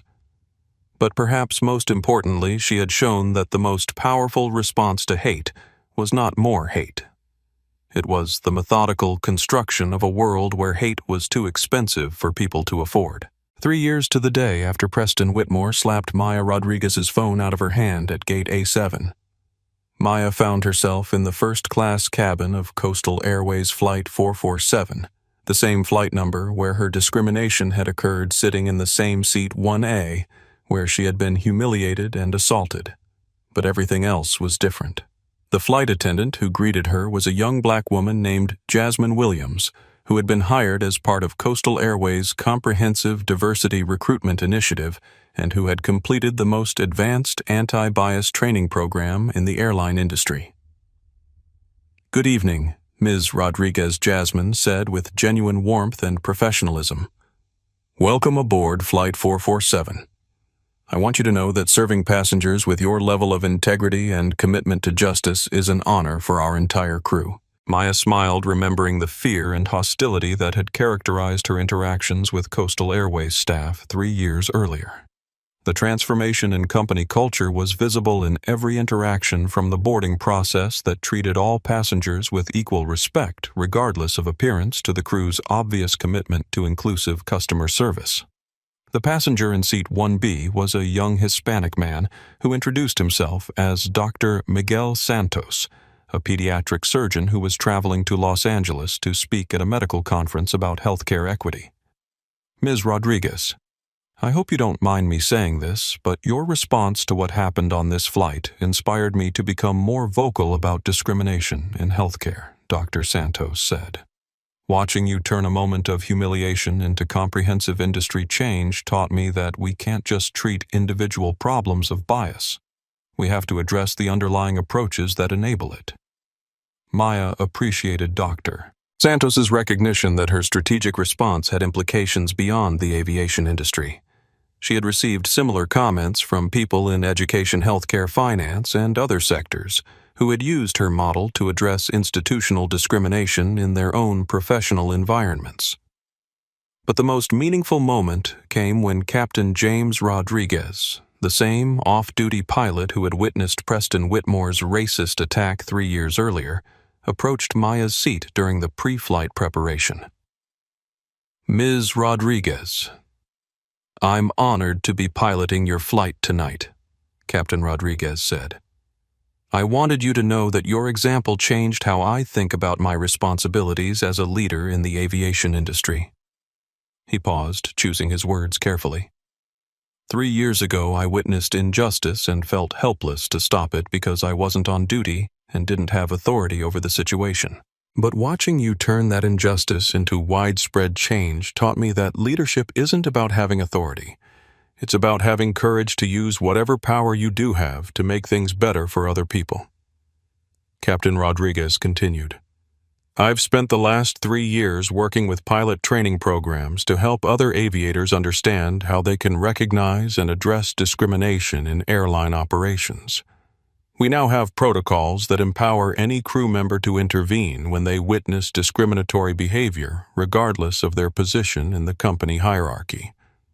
Maya felt a deep sense of satisfaction that extended far beyond personal vindication or financial success. The institutional changes that had resulted from her strategic response were creating opportunities for other people to be treated with dignity and respect, while also empowering aviation industry workers to prevent discrimination rather than just witnessing it helplessly. As Flight 447 prepared for takeoff, Maya reflected on the journey that had brought her from victim of discrimination to catalyst for industry-wide transformation. She had learned that the most powerful response to injustice wasn't anger or revenge. It was the patient construction of approaches that made injustice impossible to sustain. Preston Whitmore had attacked her because he assumed she was powerless. But Maya had spent her entire career building the kind of power that couldn't be taken away by someone else's assumptions or biases. She had used that power not just to seek justice for herself, but to create opportunities for other people who faced similar challenges. The young flight attendants who could now work in inclusive environments without fear of retaliation. The passengers who could travel with dignity regardless of their race or appearance. The industry workers who were empowered to speak up when they witnessed discrimination. All of them were beneficiaries of Maya's decision to respond to hatred with strategy rather than emotion. As Flight 447 lifted off from LaGuardia Airport, Maya opened her laptop and began reviewing the latest report from the Transportation Justice Fund. The initiative that had grown out of her airport discrimination was now funding civil rights advocacy in 12 different states and had helped thousands of people address bias in travel shipping and transportation services. But Maya's attention was focused on a new project: the expansion of discrimination impact assessments into the housing and healthcare industries, where bias in service delivery created life-threatening consequences for people who couldn't afford strategic responses like hers. Maya Rodriguez understood that her privilege came with responsibility. She had been able to respond to discrimination through economic leverage because she had spent decades building wealth and influence. But most victims of bias lacked the resources to purchase justice or transform entire industries. Her obligation was to use her success to create approaches that protected people who couldn't protect themselves. As Flight 447 reached cruising altitude and the cabin lights dimmed for the overnight flight to Los Angeles, Maya felt a profound sense of peace about the path that had brought her to this moment. 3 years ago, she had been humiliated and assaulted because of her race. Tonight, she was traveling on an airline that had become the industry standard for inclusive customer service, served by employees who understood that their professional success was connected to treating all passengers with equal dignity. Maya Rodriguez had kept the promise she had made to herself at 16 years old in that hotel lobby in La Jolla. Never again would she be in a position where someone could question whether she belonged somewhere because of how she looked. But more importantly, she had used her power to ensure that other people would also be protected from the kind of discrimination that had shaped her own journey to success. When they try to make you small, Maya thought as she closed her laptop and prepared to sleep, remember that you might just own the building they're standing in. But even if you don't own the building yet, you can always start building a better one. Justice isn't about revenge. It's about creating a world where revenge isn't necessary. Maya Rodriguez had built that world one strategic decision at a time, and she had proven that the most powerful weapon against hate isn't more hate. It's the quiet, methodical construction of love made manifest through approaches that protect everyone's dignity. The plane flew through the night carrying its passengers toward a future that was more just because one woman had refused to accept that discrimination was simply the cost of existing while black in America. She had made discrimination the cost of existing while cruel in America instead. And that had made all the difference. If this story moved you, please hit that like button right now. Share this video with someone who needs to hear about standing up for what's right, even when the world tells you to sit down. Subscribe and ring that notification bell, because when we document injustice and hold people accountable, we change the world one story at a time. Drop a comment below if you've ever been underestimated or discriminated against. Your voice matters. Your story matters. And together we can make sure that dignity and respect aren't just privileges for some, but rights for everyone. Remember, true power isn't about shouting the loudest or making the biggest scene. True power is quiet, strategic, and changes everything without ever raising its voice.